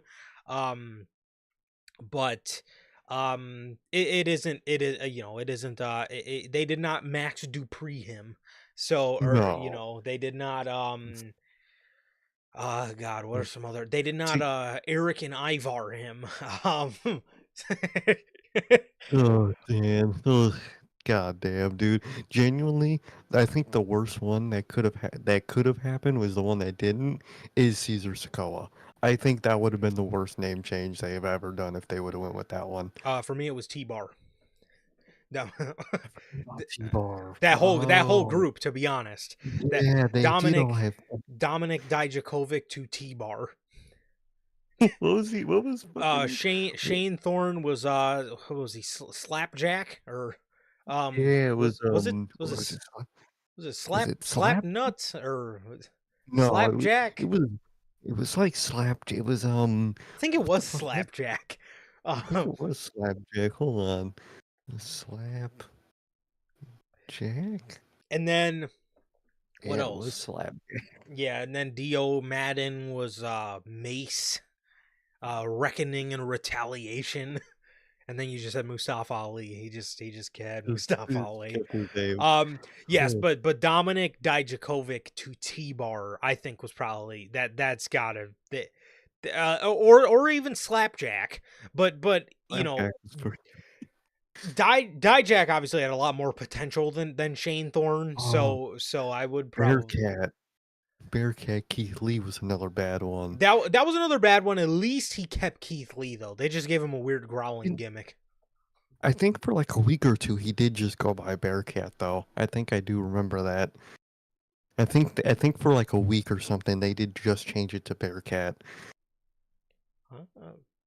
Beats me. I swear they I did. always remember a Keith Lee being behind it, but I could be. I've tried my best to erase that era from my memory. To be fair, so Uh, yeah, man, God, what a man. Butch was Butch another was bad bad. one. I Isn't that what they were gonna name Adam Cole? think he was supposed to be Budge, He was Budge. That's what he was Butch and gonna be. Budge. But- Good God. um, Fucking A, no, dude. but yeah, like you said, one of the worst ones to never happen, thankfully, was for sure Caesar Sokoa. It is Oh yeah. that it's just weird to think about calling Caesar. Jacob Fatu, especially because at the end of his promos he always yells Fatu. What would his thing have been? Like what? Yeah. Oh Like what? God, that would have. The fuck would he gonna yell, bro? Yeah, that is that's a bad one, man. That is a very very bad one. But yeah, there's been a lot. There's been a lot. I think for me, T-Bar probably takes the cake though. Probably. Oh yeah. Um but yes, JC Mateo is the name. Still feels weird to say. But hey, it is what it is, I guess. It's I'm whatever. sure we'll get used to it. Yeah, like I said, could have been a lot worse. If I wanted to nitpick, there's obviously things I can nitpick about it, but it's not. It's no T-Bar. It's no Slapjack or something like that. So no Caesar Sokoa. Yeah. Um Yeah. yeah. So that was the biggest piece of news to come out of SmackDown regarding JC Mateo. So moving on here to Monday Night Raw from Greenville, Virginia. Hey, hats off, bro. I Yeah, I heard they were in Greenville, and I was like, "Oh, brother, here we go with one of these fucking hillbilly crowds that, again, like I said, doesn't know their fucking head from a goddamn doorknob." And they're probably not going to know who half the fucking people here are.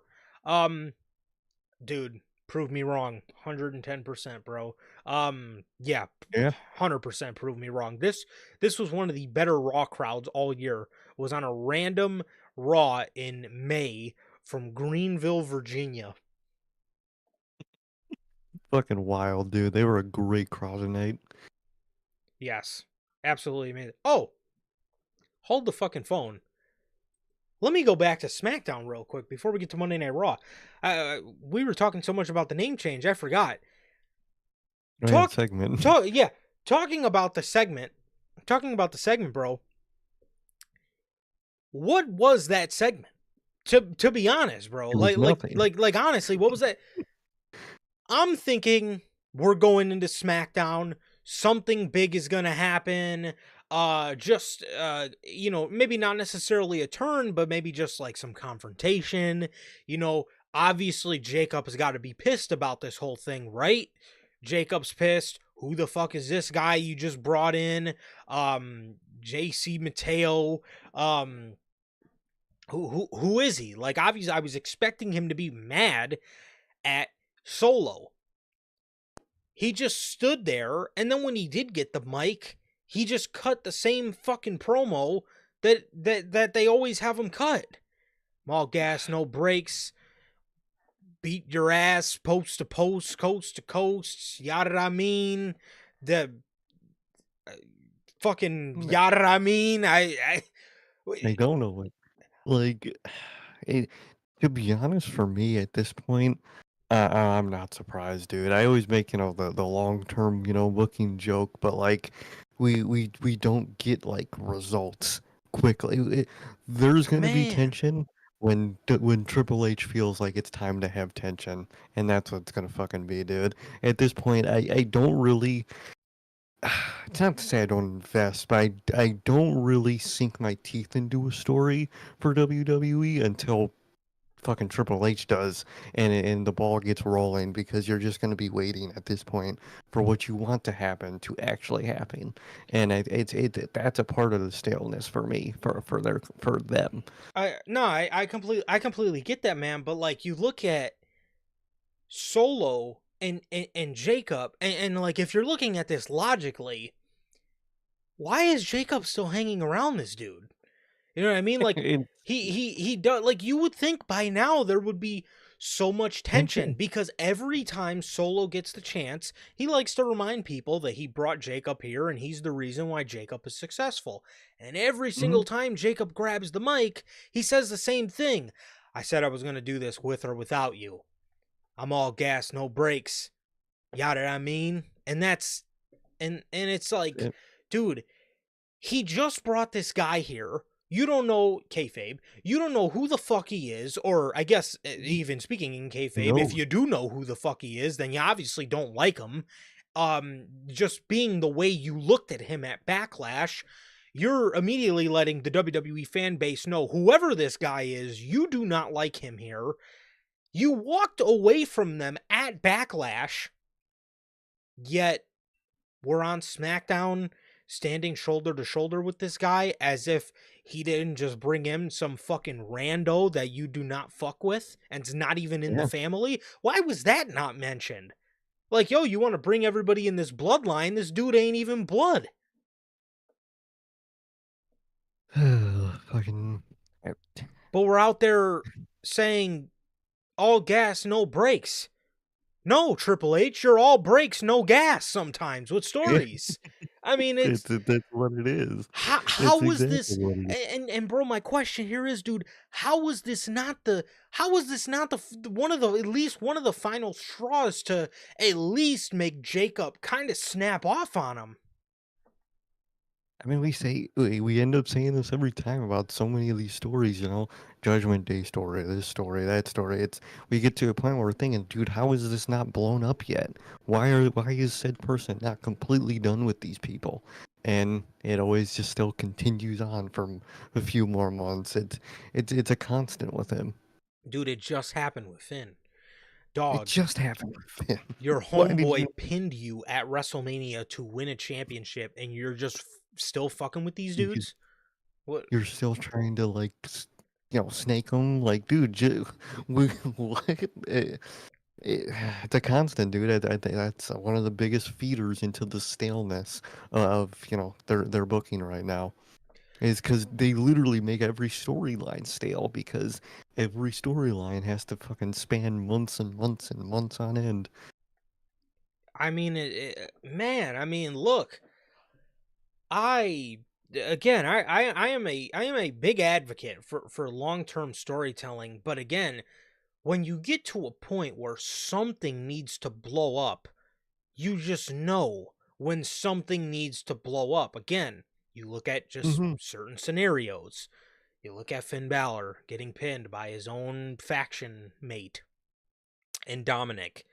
How does it not blow up from there? How does Finn not say fuck this dude after you did that at WrestleMania? Here we are with Fatu and Solo. They've been teasing shit ever since Solo came back around February or March, I think it was.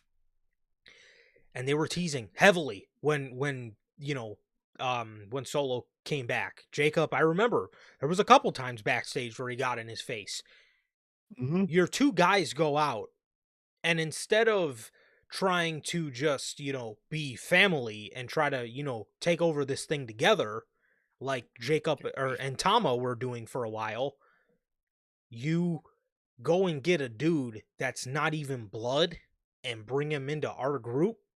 And as a matter of fact, I don't even like him, and you probably knew that and brought him in anyway.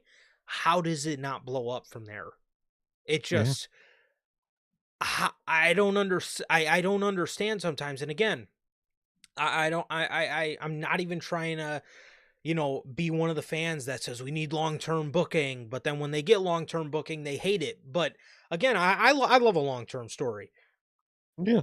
I I do. I love a long-term story. A long-term payoff is always the best, but in saying that, I will say not every little thing needs to be a Hmm. long-term story. When things get to a point where they need to blow up, it would be better to have them blow up than to just have them linger, because then you get in again the stage where we're at with the Judgment Day.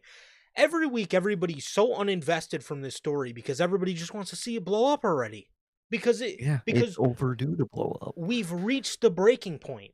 And where do you go from after that? If you don't break, where do you go after that? You have to Yeah. break. You literally have that your only way out of that such situation is the explosion, and you just avoid it and just keep doing the same thing every week. People are gonna get tired of it, especially when that's like fucking five different stories at once on your show. If it's just like, you know, even just half, it'd be fine. But dude, the New Day, Judgment Day, this Bloodline Grayson stuff. Waller and Austin Theory is another one. Literally, dude, it's like, so can something just happen? Can, can something just happen for once, dude? It's stagnant, and that's why a lot of the shows feel stagnant. Is because they make it stagnant. They reach a boiling point, and they turn the fucking water off, and I don't understand that. Fucking just, oh, dude, Legit. this is hot. Turn it off. Let it fucking cool down because we don't want the noodles yet. Motherfucker, you got the sauce ready. Finish the noodles. Like, I don't get it, dude. It's just, and it's frustrating because that's so many at once that it's happening for simultaneously. Yeah. Long-term story, great. It's really great. And, you should do it. You shouldn't do every little story that way, man. Yeah. And man, That's again, another. I Hmm. I I get, that maybe you wanted to wait a little bit on, the Jacob and Solo story, but again, to get to a point where we're at, where it's after Mania, and It's. something huge happened that I feel should have been a breaking point is not a breaking Hmm. point. It's just like I don't know. It just again it's very Judgment Day esque. It is. Especially when you know the results. If you know the results, you're just waiting for for that fucking thing to happen, dude. Mhm. And that's a reason why I like the Becky and Lyra stuff so much because we all knew at some point, Becky and Lyra were going to be facing each other, and there was no beating around the bush of fakeness every week of, yo, that's my friend.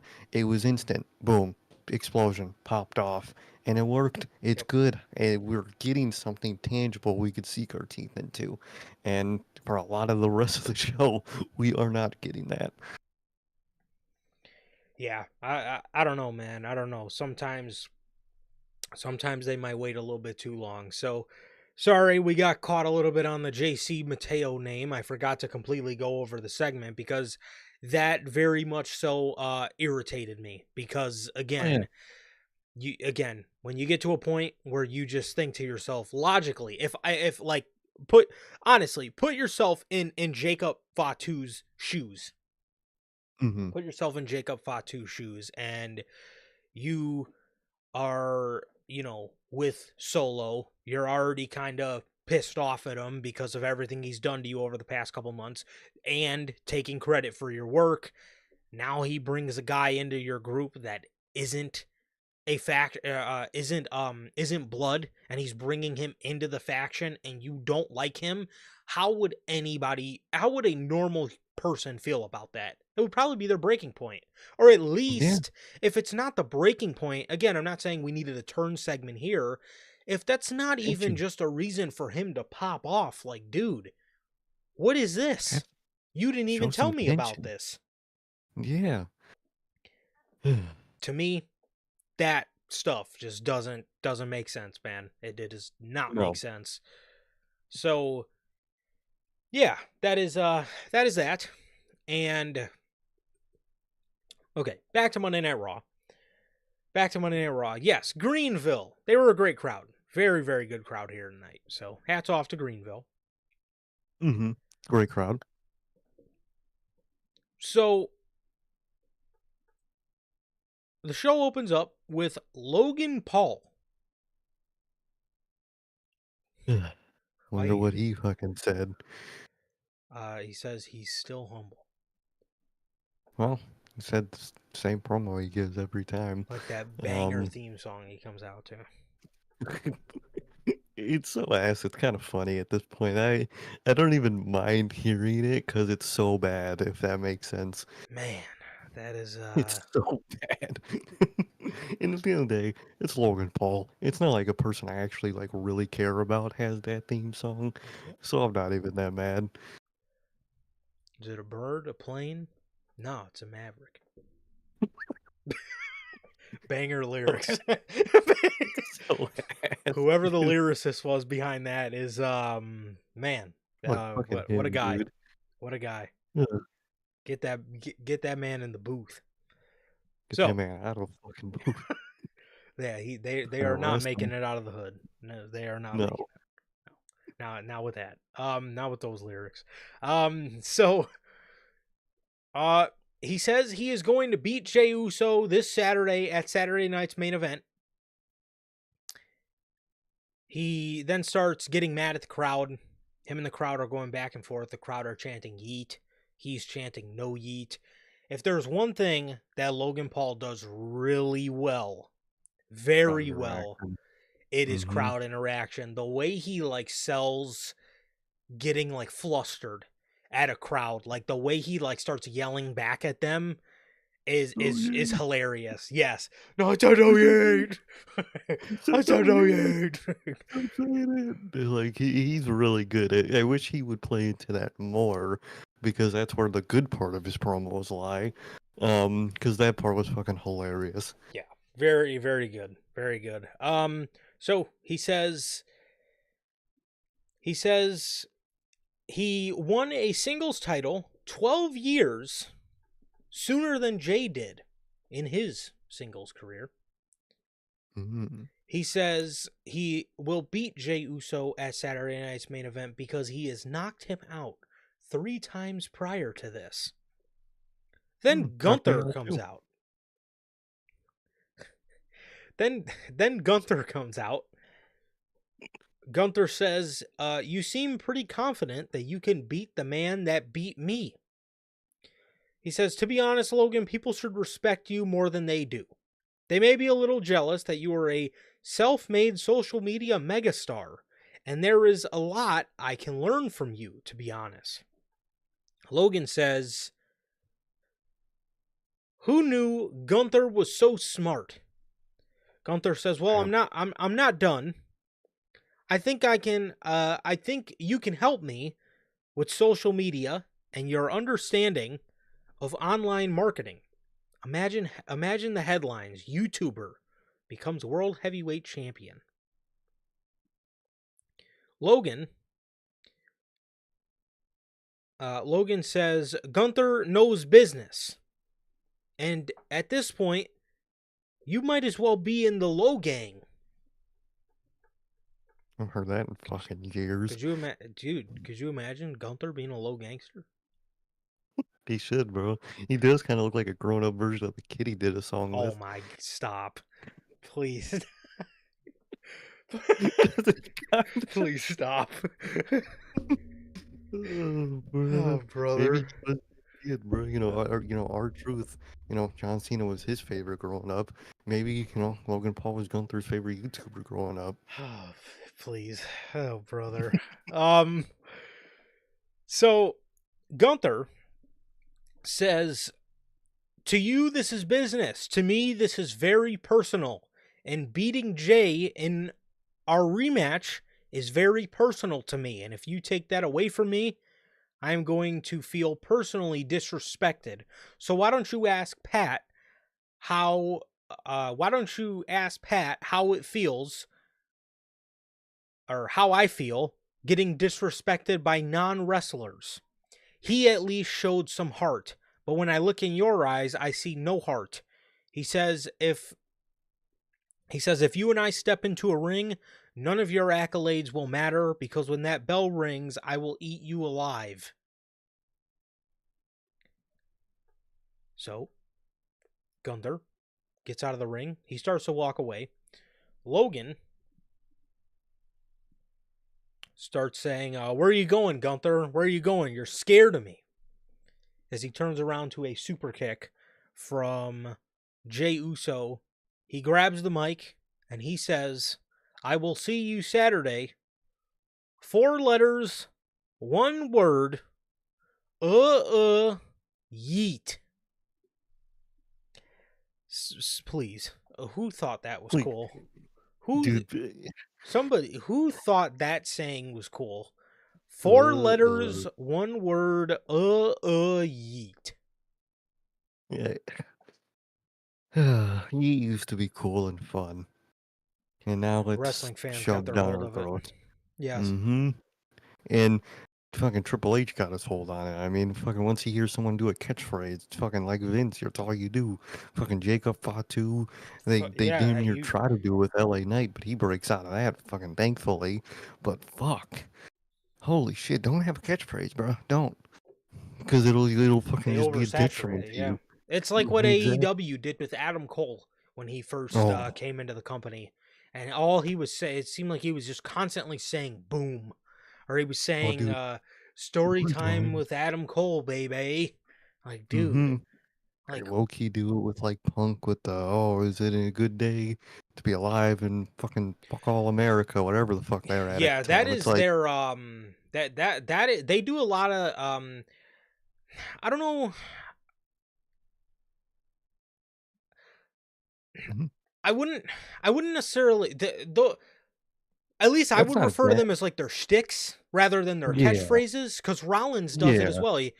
I'm a visionary, I'm a revolutionary, and I am here in fucking Becky does it as well. She does the man is back or the man has come back to Chicago or Yeah. whatever. But For yeah, them, they usually proceed with a real promo, so I usually don't mind those as much. yeah. But fuck, dude, with Jay, with fucking Jacob Fatu, once they hear you fucking get a popular little catchphrase, that's all you are to them. Is put that catchphrase on a shirt and you say it every week. And look, man, it's like, dude, that's what is annoying about Fatu. I know the guy has Oh, range. yeah. I know he can say so much more on the mic. Mm-hmm. Again, I know his range. Same thing with Jey Uso. I think that's what pisses me Yeah, off about Jey Uso a lot. I've yeah, seen this totally. man cut some of the best promos that I've ever seen a tag team or just a singles guy cut. Dude, those promos in the Bloodline or those promos, those OG Uso Penitentiary promos. Come on, dude. I mean that is top tier material right there, and they have them go out there and just say their shit. You know, literally every week it's just up, go out there, say your catchphrase, man, and we'll sell the t-shirt. It's all it is half the time every week. And dude, that fucking bro, Oh, oh, it fucking gets me every time, dude. I'm like, dog, who came please up with just. this, bro? Holy fuck! Holy hell! When was the first time he did that? Was that one backstage promo where we was talking about he got knocked out and woke up a beast? Was that the first time he did the thing? It might have been. It might have Yeah, it been might that. have been. Ah, fuck. Can't God remember. damn. I can't remember. All I remember was the more we heard it, the more I hated it. Yeet. Yes. Do not let corporate WWE or nerdy wrestling fans get a hold of your catchphrase. Yeet No. used to be a cool little thing that the bloodline kind of just said to each other as just like almost just bloodline slang. And now Hmm. and this is and it's turned into four letters, one word, yeet. Oh, fuck me, dude. I hate it. That was the opening segment. It was pretty good. It was nice to just kind of see Gunther tearing up Logan Paul on the mic.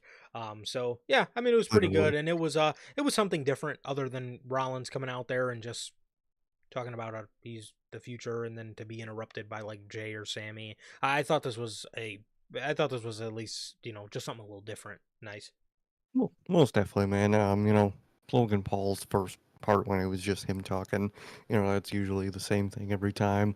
I did this fucking 13 years faster than whatever said opponent, blah blah blah. Usually the same thing every time. Gunther's part really cool. Like how he like set it up, like how he kind of like hyped him up first and tear him down. Gunther is actually really good on the mic at doing that. He's really good at like hyping up his opponents and then like I said, tearing them down, that he's better and he's gonna destroy them. I love those type of Gunther promos, and yeah, it was a fun open. For sure. After this, we got the official confirmation of the running buddies and their split. There was a Oh, there was a segment backstage. there was a segment there was a segment backstage where Roxanne is telling Julia, "We need to get our rematch. We need to do this. We need to do that." Blah blah blah. And Julia says, "There is no we." And then they just cut to a damn! video of her signing on SmackDown, and then they cut to another video of Roxanne signing on Monday Night Raw. So I guess The fucking way to end it. the the running buddies is over. Yeah, it was. They were here for a good time, not a long time. Um, Yeah, I guess so. Fuck it. I thought they were setting up fucking them versus Liv and Raquel. I guess not. I guess dude, Liv and Raquel have no real opponents now. no, no, they do not, especially now. Um, well, we actually found out, I guess, why Finn Balor has been talking to Roxanne Perez, so we'll get to that in a little bit. Seth is in the back, and he's telling Logan Paul that he will be waiting for him after June 9th. So he should he win the World Heavyweight Championship from Braun Breaker. So yeah, that was that. So Hmm. he tells him he tells him that yeah, he's gonna be waiting for him if he wins the world heavyweight championship. I guess decent little segment. Just I guess Rollins doing Rollins stuff in this day and age. Yeah, yeah, exactly. I mean, it's nice to go up to all the potential champions by what could be by then to say what he says to Jay to all of them. So I like it. It makes sense tonight. For sure. And he also told Did that Logan, with.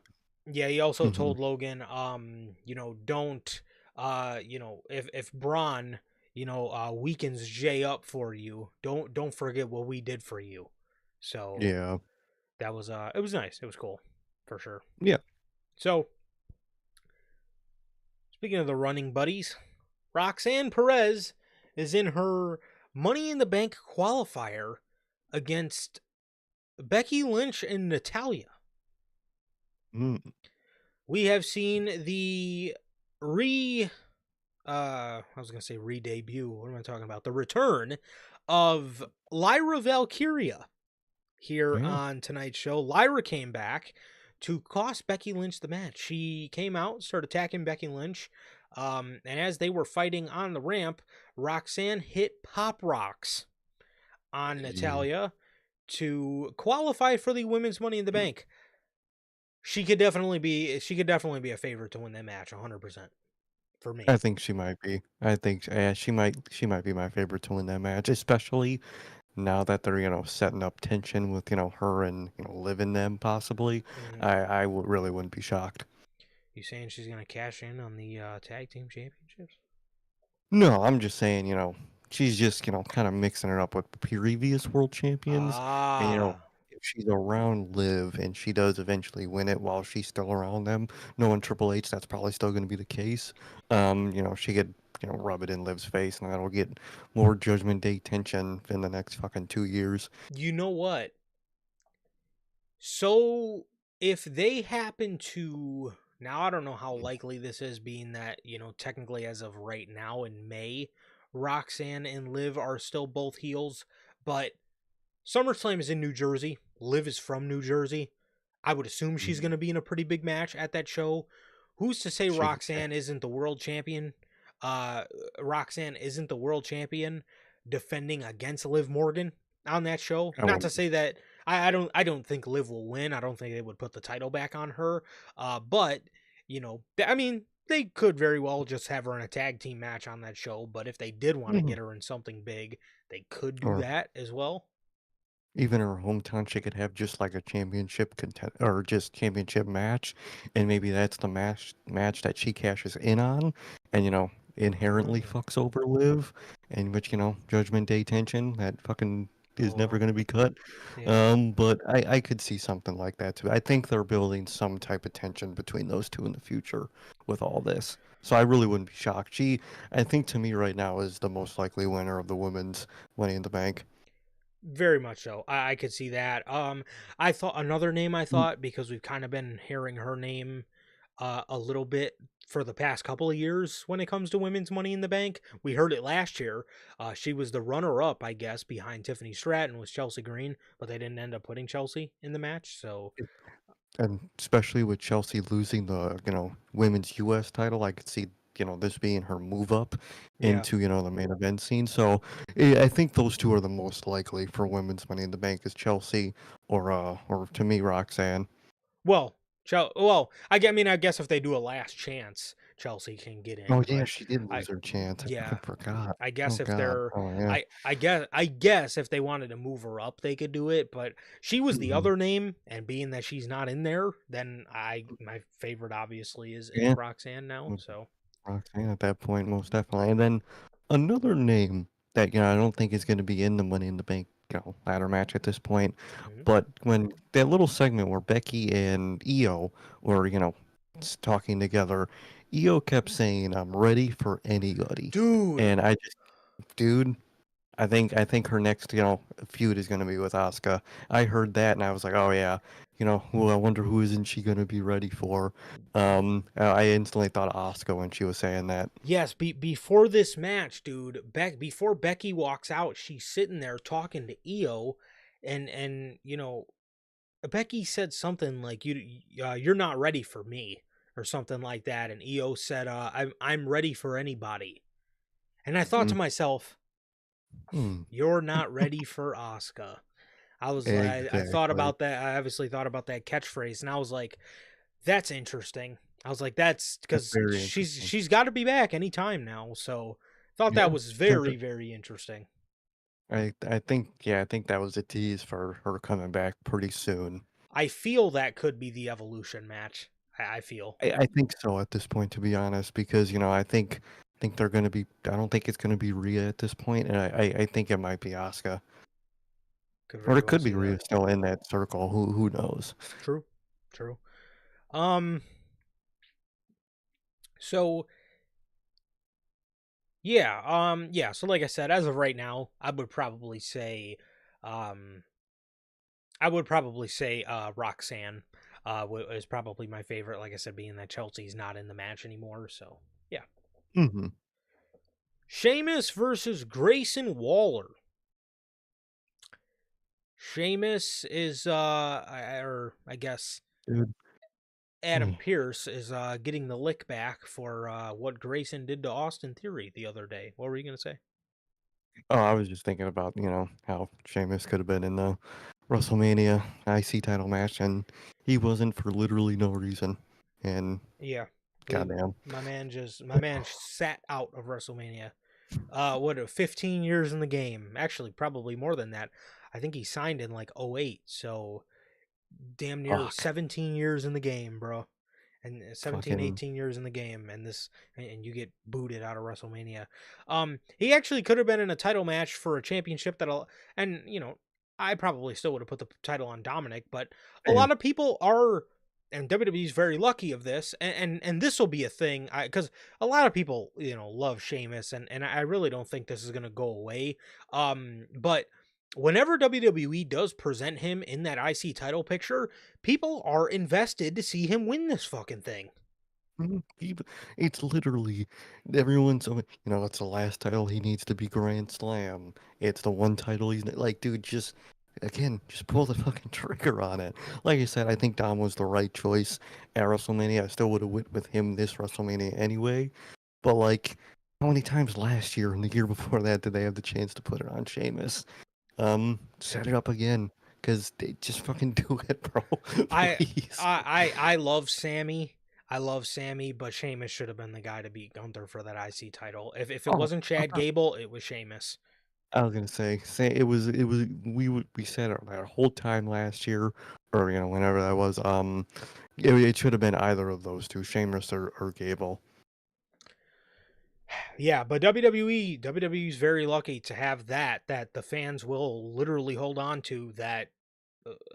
They will hold on to until he wins that championship. Every time you have this guy sniff the IC championship, people start huddling around the fire. You know what I mean? Of Mhm. oh shit, Sheamus could possibly win the IC title, be a Grand Slam champion. So kind of crazy that he hasn't won the IC title already, but that's The things come to those who wait. oh, fucking god. Um. So Wait, well, like 17 speaking years. speaking of speaking of people waiting, Austin Theory and Grayson Waller, dude. During this match, there were loud Austin Theory chants. And and a Dude, lot of people were saying his jacket is very similar to Braun's jacket. Um, he might be the third man at this because dude, I fucking hope so. lately they've been finally like kind of fast tracking, their breakup with like a lot more tension shown on screen. I really wouldn't be shocked if he is the third man. I wouldn't mind it at all. I expected to have a more of a babyface-esque run after this tag team run, Yeah. but a serious heel run, I'd be down for with them. That a serious heel run with purpose, I think would do him It's gotta wonders have purpose. He can't because just be a loader in that Yes, group. because that was what went wrong the first time. Is he lost money in the bank, he became this serious heel. There was no more cell phone and no more happy, odd, weird theory. He was serious. But then as it went on, he was so serious, he ended up just becoming a Boring. generic, just boring heel. But if you did want him to be the third man, you know, this run would have purpose, being that obviously Seth's vision is kind of, towards the future or whatever. And obviously you could tell a lot of good stories maybe with them holding him down or all this kind of thing. Mhm. But I just hope it doesn't get to the point where it is kind of with Grayson Waller, where we wait forever with that kind of thing, to the I point really where hope people so. just kind of get tired of the story. Again, like you kind of envisioned more of a babyface run for him after this, but Mhm. I think a heel run with purpose. I think that's Is all he good. needs, dude, is just some purpose Yeah, and some direction. purpose. Exactly, because that's what he's been lacking. It's been completely directionless. They were directionless as a tag team, Yep. directionless as potential breakup of a tag team. It was completely nothing, man. I think putting him in a group like that, where you could tell, you play it up, it's like Seth pulled him out of the pool of mediocrity and purposeless, and gave him one. I think you could really do something with that, and he could play many roles, dude. He's funny when he needs to be. He could be serious when he needs to be. He's a good ass wrestler. I mean, use the fucking guy for God's sake. Yeah. Ugh. He was No presented kidding. as the next John Cena when he was like involved in NXT, dude. Hmm. And you fucking haven't. Come on, man. Yep. So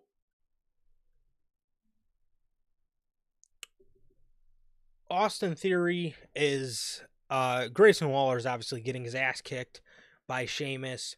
And the story of this match was Theory kept repeatedly looking away and laughing at him as he was getting his head beat in, and he was getting he was getting his dome pelted in by Sheamus.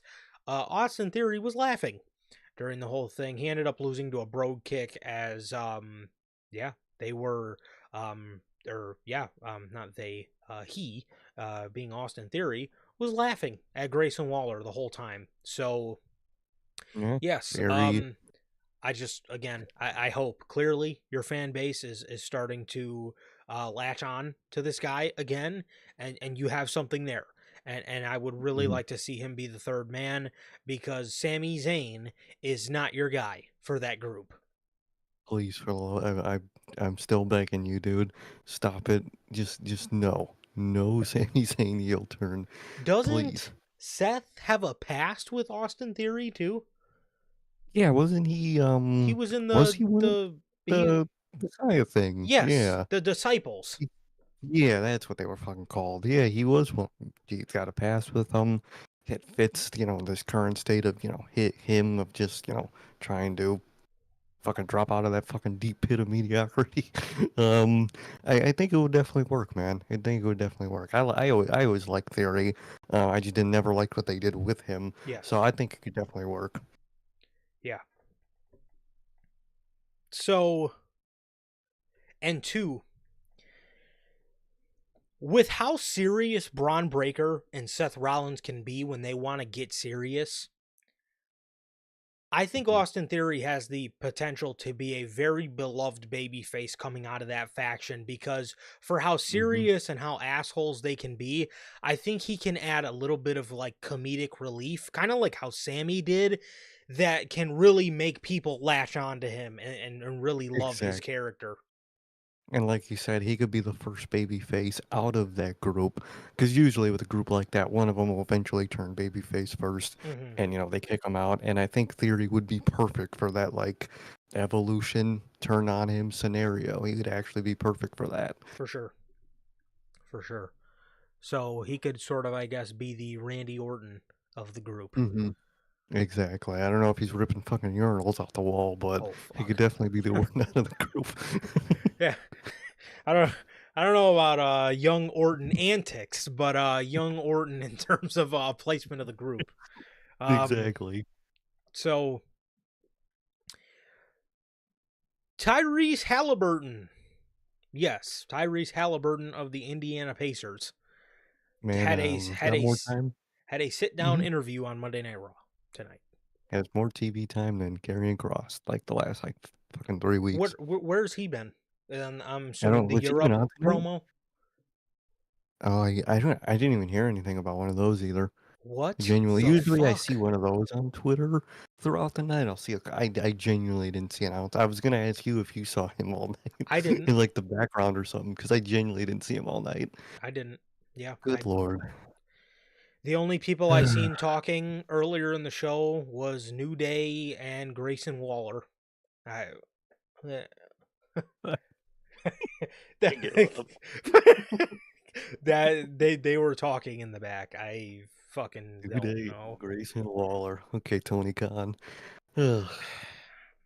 That sounds like the Trust Busters if I ever heard any. Um, Who are the Trust Busters? Holy shit. Slim J, Parker Boudreaux, Arya Davari, Yeah. and Tony Nese. I think.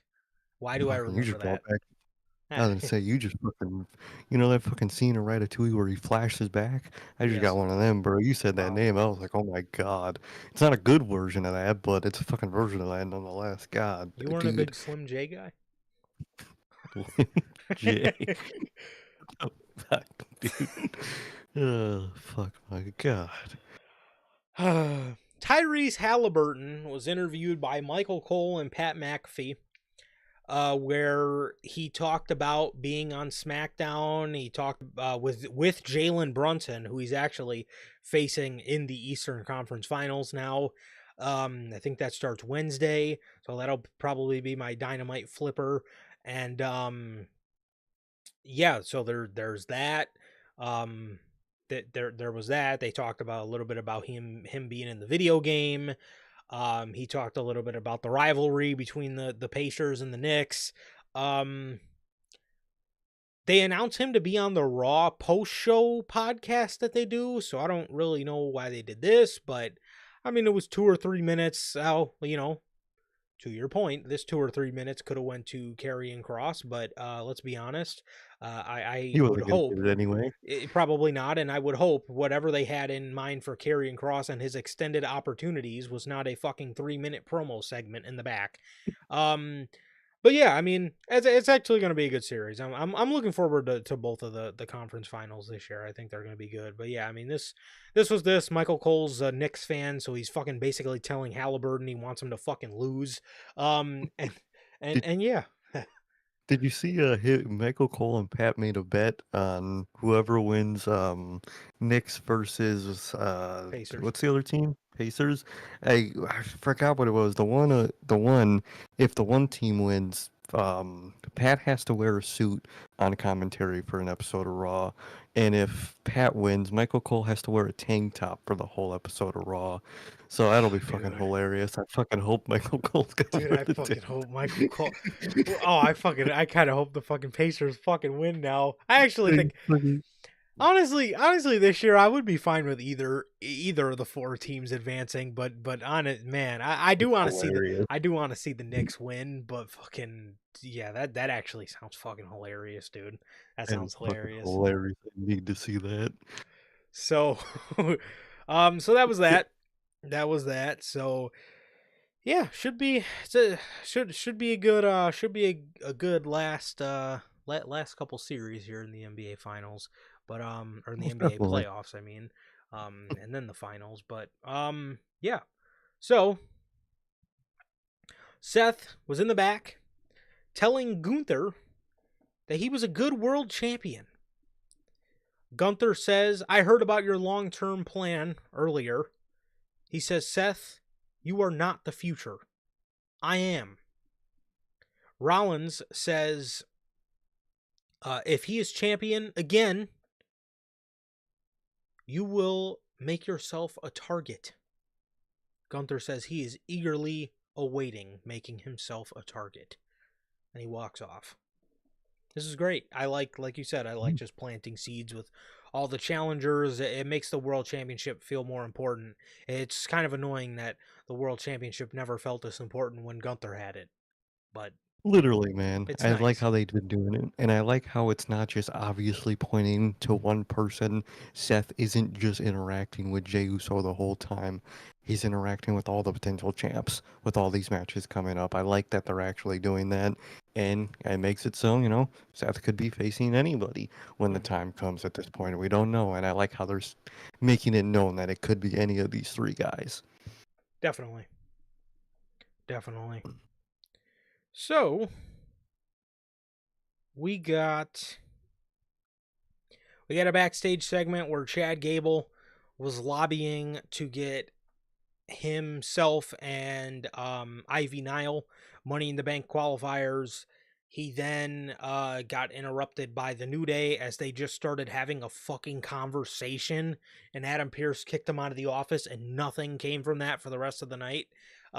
He literally just said, "Why are you guys talking in my office? The door is right there," and that was it. So I don't know if he's going to make something of Chad Gable and Ivy being in qualifying matches. I'm sure we'll hear about it soon enough, probably throughout the week or on SmackDown or whatever. But odd for sure. Yeah, it's just more nothing for these people. More just random matches they may or may not win. Yeah. Rhea Ripley, Kyrie Sane, and Zoe Stark. Damn. It sucks, dude. That sucks, dude. Zoe. Oh, did It you was see the? brutal, dude. Yeah, man. It. Ooh, I was. dude. I'm obviously watching it, and they didn't really get a good camera shot on it. It was very quick, Hmm. the shot of just her knee bending, but she springboards to do her drop kick, and I don't know if she kind of tried to hesitate. Maybe I don't know if like maybe Kyrie wasn't where she was supposed to be close enough, but Zoe ended up kind of she kind of tried to catch herself with her, oh, would that be her right foot, and Hmm. her whole knee just bent completely out of whack, and obviously she went down. You could kind of hear her yell. I think she yelled fuck. um Yeah. You'd hear yelling in pain. That's how bad it was, dude. yeah, and obviously the doctor jumped in the ring. Everybody stopped. Mr. Lee Fitting decided to give us a nice cinematic shot of the briefcases before we went to commercial break, and when we came back, Zoe was It's just gone, and we seen a little replay of them. Kind of, or was it a replay? It might have Mhm. just been a fan recorded video of the doctor. She couldn't even walk. The doctor literally had to pick her up, and carry Yeah. her to the back. So Oh, all they did when they went back to the match was commentary just said, "Yeah, unfortunately, this is a one-on-one match now. yeah, Zoe's injured." That sucks, dude. That was tough. That was very brutal. Hope the best for her, man. man, That sucks. Ooh, that's gotta be painful, dude. very, That slow very. mo, dude. Oof. Oh yeah, oh god, Ugh. yeah. It looked pretty gnarly, bro. But Zoe Zoe Zoe in WWE right now has just got to be in a very tough spot. I mean, she has Mhm. got to feel like the company is on her ass, Yeah. because you look at her group. Sonya gets released. Now Shayna gets released. She's the sole member of that group. So in her head, she's probably thinking, I probably need Gotta to go step out up. here and show out because I'm probably next. And then something like that happens. Man, I feel so sorry for her, man. I feel so sorry for her, and I wish her the best. She's great. I wish WWE would utilize her better. Mhm. And it just fucking sucks to see somebody go out like that, man. And to see, somebody be so hurt to the point where, a lot of wrestlers, they have, a sick pride of wanting to finish the match, and she couldn't even finish the match. Yeah. It was so bad. She literally couldn't even walk up the ramp. She had to be carried out, and it just, man, my heart really breaks for her, man. That really really sucks. So I hope everything ends up being okay. Hopefully, it doesn't keep her out too long, man. But that is just horrible news. Horrible, horrible news. Really horrible. I wish the best. I hope it all goes well. And when she comes back, which I hope it is soon, I hope they really fucking use her, man, because she really is that fucking good. Yeah, she is. She's very good. Yeah, just sucks for Zoe. So yeah, like you said, when we came back, they just said this is a one-on-one match. Zoe got injured, and Rhea ends up hitting Kairi Sane with a Riptide and qualified for the Women's Money in the Bank match. So now we're looking at Roxanne Perez, Rhea Ripley, and Alexa Bliss in the match. Pretty So good. yeah, pretty good Pretty good feel so so far. far. And it's And gonna be it's gonna be six people, right? For I both believe, matches. Yeah, I yeah, think both of the, graphics have six people set up, so yes, good for half, dude. for sure, for sure. Rusev. Rusev is in the back talking Wait, about. Uh huh. What happened? no way he's in the back. Yeah, right. This what is this? The second week in a row now. I think the It third. might even be the yeah. It actually might I think it's the third. something. Yeah, second or third, something. He's talking about beating Tozawa senseless next week for their match on Raw, and completely forgetting his existence. Mm. Quick, just logic gap here. Wasn't the point of his character to save people's careers, at least in his mind? Save their careers? Yeah, yeah, I don't know why he would say he would. Yeah, that's kind of a gap in logic a little bit. Like you said, I thought the whole point was, he's gonna whoop their ass, but that's like to, put the fire back in them and, Yeah. teach them to, fight again. I guess not. I guess he I said. guess not. I guess he said fuck all that. He's just he He's wants to whooping your ass. forget their existence now. So Maybe he meant it as like forget your existence as, mediocre and to new Maybe you could string it something like that, but maybe. don't know why they would have him say that. Yeah. Who knows? He said this, and I was like, um, uh, okay, all right. Yeah, alright. So Whatever, I guess. the Judgment Day. You know what? I'll say this. I was happy we did not see the Judgment Day as the third segment on the show. I'm I very mean, happy for that. they were the first or second match on the show, so damn near the same thing, to be honest.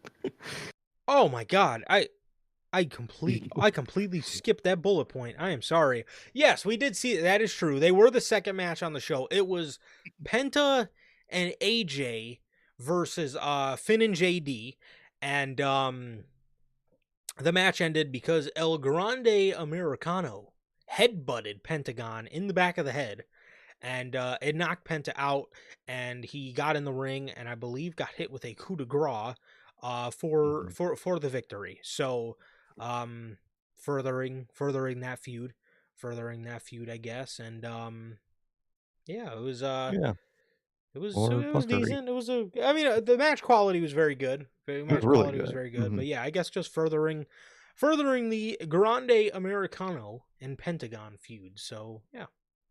Exactly. Oh, Further that. this Hmm. crowd went nuts for Penta. Did you hear that? Oh, they were going crazy for that, man. They were marking out for him. Him and AJ. And And those two had Rhea, fucking matching attires, dude. Fucking dope. Those the two I know were marking out, coming up with that shit backstage. that is the tag team that nobody knew that they needed. You gonna wear your red one, right?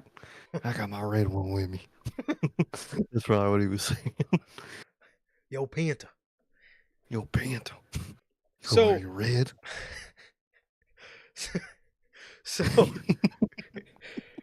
so, Finn is in the back, and he walks up, and he's all giddy. He says, "Hey, what's up, guys?" And not Roxanne, Raquel says, "What is she doing here?" And the camera pans out, and Roxanne Perez is standing next to Finn Balor. Ah, Now we're getting the There's the reveal. Finn has been talking to Roxanne. He says, hey, she's not a member of the Judgment Day, but remember what you said, Dom? We need help. We need help. And it would be nice to have some help around here. Again, Finn, if you think your group is this fucking useless, just fucking leave. Or why haven't just they ditch just him, kicked him bro. out? Like, Like, so anyways, yeah. Raquel's pissed. She says, does Liv know about this? Finn says, Liv is gonna love this idea. Roxanne says, wait. Well, Raquel also tells Roxanne to leave. She says, wait, I actually have some gifts for you guys. She hands Dominic a gift box that you put a t-shirt in. I was gonna And say, he why did she put those in that box? and, why? And he opens it up, and it's a t-shirt Christmas box filled with chicken nuggets. Like laid out perfectly symmetrical. Why would she put it in that box, dude? She gives It shit killed me. she gives Carlito a gift bag with a singular apple inside of it. Alright, I guess. Everybody's happy. Dominic's kind of smiling about it. Carlito's obviously stoked. JD's rubbing his head because he's like, oh, brother. He obviously knows how this is probably going to end up. And Raquel is still pissed. She says, it's time for you to go. It's time for you to go. And she tells, she looks at Finn. She says, Liv will hear about this. Finn says, I cannot wait. See how more Again, reputation. just kick this guy out, bro. Like, clearly. And it's like, the way Dominic looks at Finn, they all know he's a snake. You Dude, know just kick him out. It, that, like, like, dude, you know he's a rat. Why are you keeping him around, dude? you I, know he's setting y'all up, bro. You know he's setting y'all up. Just kick this man out already, bro. He's Please. waiting for the John Cena dap up, bro. He's waiting for that moment. You know he's waiting for that moment. Yeah. Just kick him out. Just kick him out, bro. So, they're setting up even more Judgment Day tension that's gonna fucking finally be cut in another year. So we'll see how this goes, man. More Judgment Day tension on Raw. What else is new?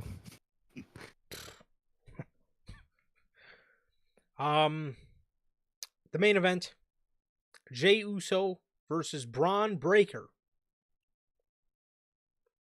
As Jey is getting Jey is sort of getting the upper hand on Braun before Paul Heyman starts antagonizing Uso.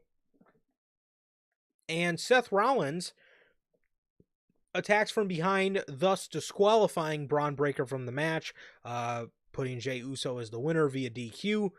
Rollins and Braun start attacking Jey as Sami Zayn comes out, gets on the apron. CM Punk comes out as Greenville just decided to take it from here. As And just Cult of Personality, they're obviously singing it, and they cut the song off, and they just keep singing it until these guys all lock up. This crowd was nuts tonight. they were going crazy, dude. That was a sick ass moment. You got those two standing there, songs off, and they're still fucking just yelling the song, dude. Hard as shit. Poor CM Punk sitting there trying not to fucking smile. You could see him; Oh, he's like wiping the smile off of his face. he's like fucking peering at the crowd, trying not to fucking mark out in that moment. But fucking dope ass moment. It Great was fucking crowd. amazing crowd. They should go back here more if this is what we're gonna They get. should give them one of those, smaller pay-per-views, dude. Yep. Might as well at this point. If they're like this during that pay-per-view, fuck it, dude. Better than fucking wherever they're going half the time. Yeah. 100%. No, 100% for sure.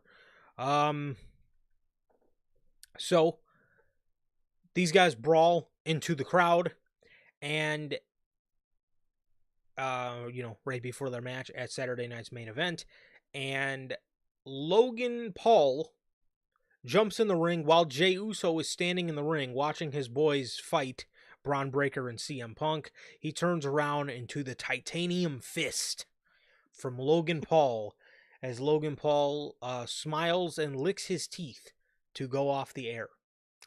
So that was that. Mm-hmm. Yeah, that was that, dude. That was so I think this is a good thing. I think this is a good thing with Logan Paul, getting the upper hand here tonight. Obviously, I think that means we're pretty safe for I do Jey too. Uso. I expected Jay to win. I guess I'm just maybe a little scared. I would have been Maybe shocked. yeah, maybe a little scared, and maybe just yeah, wouldn't be, I guess, so shocked. I guess I figured if WWE did want to ever put a title on Logan Paul, it would be like a week long thing, and obviously this would Mm-hmm. be for them the perfect time to do it. But I was praying not. But yeah, I mean, I think this sets it up pretty safe for Jay to win. I'm very curious to see what kind of match Logan Paul brings Jey Uso to. I'm, That's one of the things I'm most curious about. Because if it's I like good, then what the fuck? I don't know what kind of world we're living in, man. exactly, dude. Dude, it could either go two ways. It could either be really good, or that's just gonna be the fucking most fucked fest I've ever seen, man. I think it's gonna be so 50-50. I'm very curious to see how it goes, dude. Very curious. Yeah. So, hey, man, that was it. That was it Yeah. for Monday Night Raw, and that was basically everything here today, man, for your week of wrestling here. As yeah, that's gonna do it, man. And on Friday, man, we will be having the Double or Nothing and the Saturday night's main event predictions. We will not be reviewing Saturday night's main event unless something absolutely catastrophic happens on that show. We will play it by ear, and but Motherfuckers turn them heel, dog. You'll see us live. yes, oh, God, God, I really hope not. But yeah, so yes, so we will be live. Like I said, predictions for Saturday night's main event and Double or Nothing on Friday at 3 p.m. Central. And yeah, man, that is going to do it, like I said, for this edition of the Notorious Hills podcast, man, episode 248 of NHP Unscripted. Thank you guys so very much for joining us. It has been always a pleasure for my Johnny. And Sir K. And that is going to do it for this edition of NHP Unscripted. Thank you guys so very much for joining us. Again, we will be live Sunday after Double or Nothing with the post-show review. But before then, we will see you guys on Friday with the news, Saturday night's main event, and Double or Nothing 2025 official show predictions. Peace.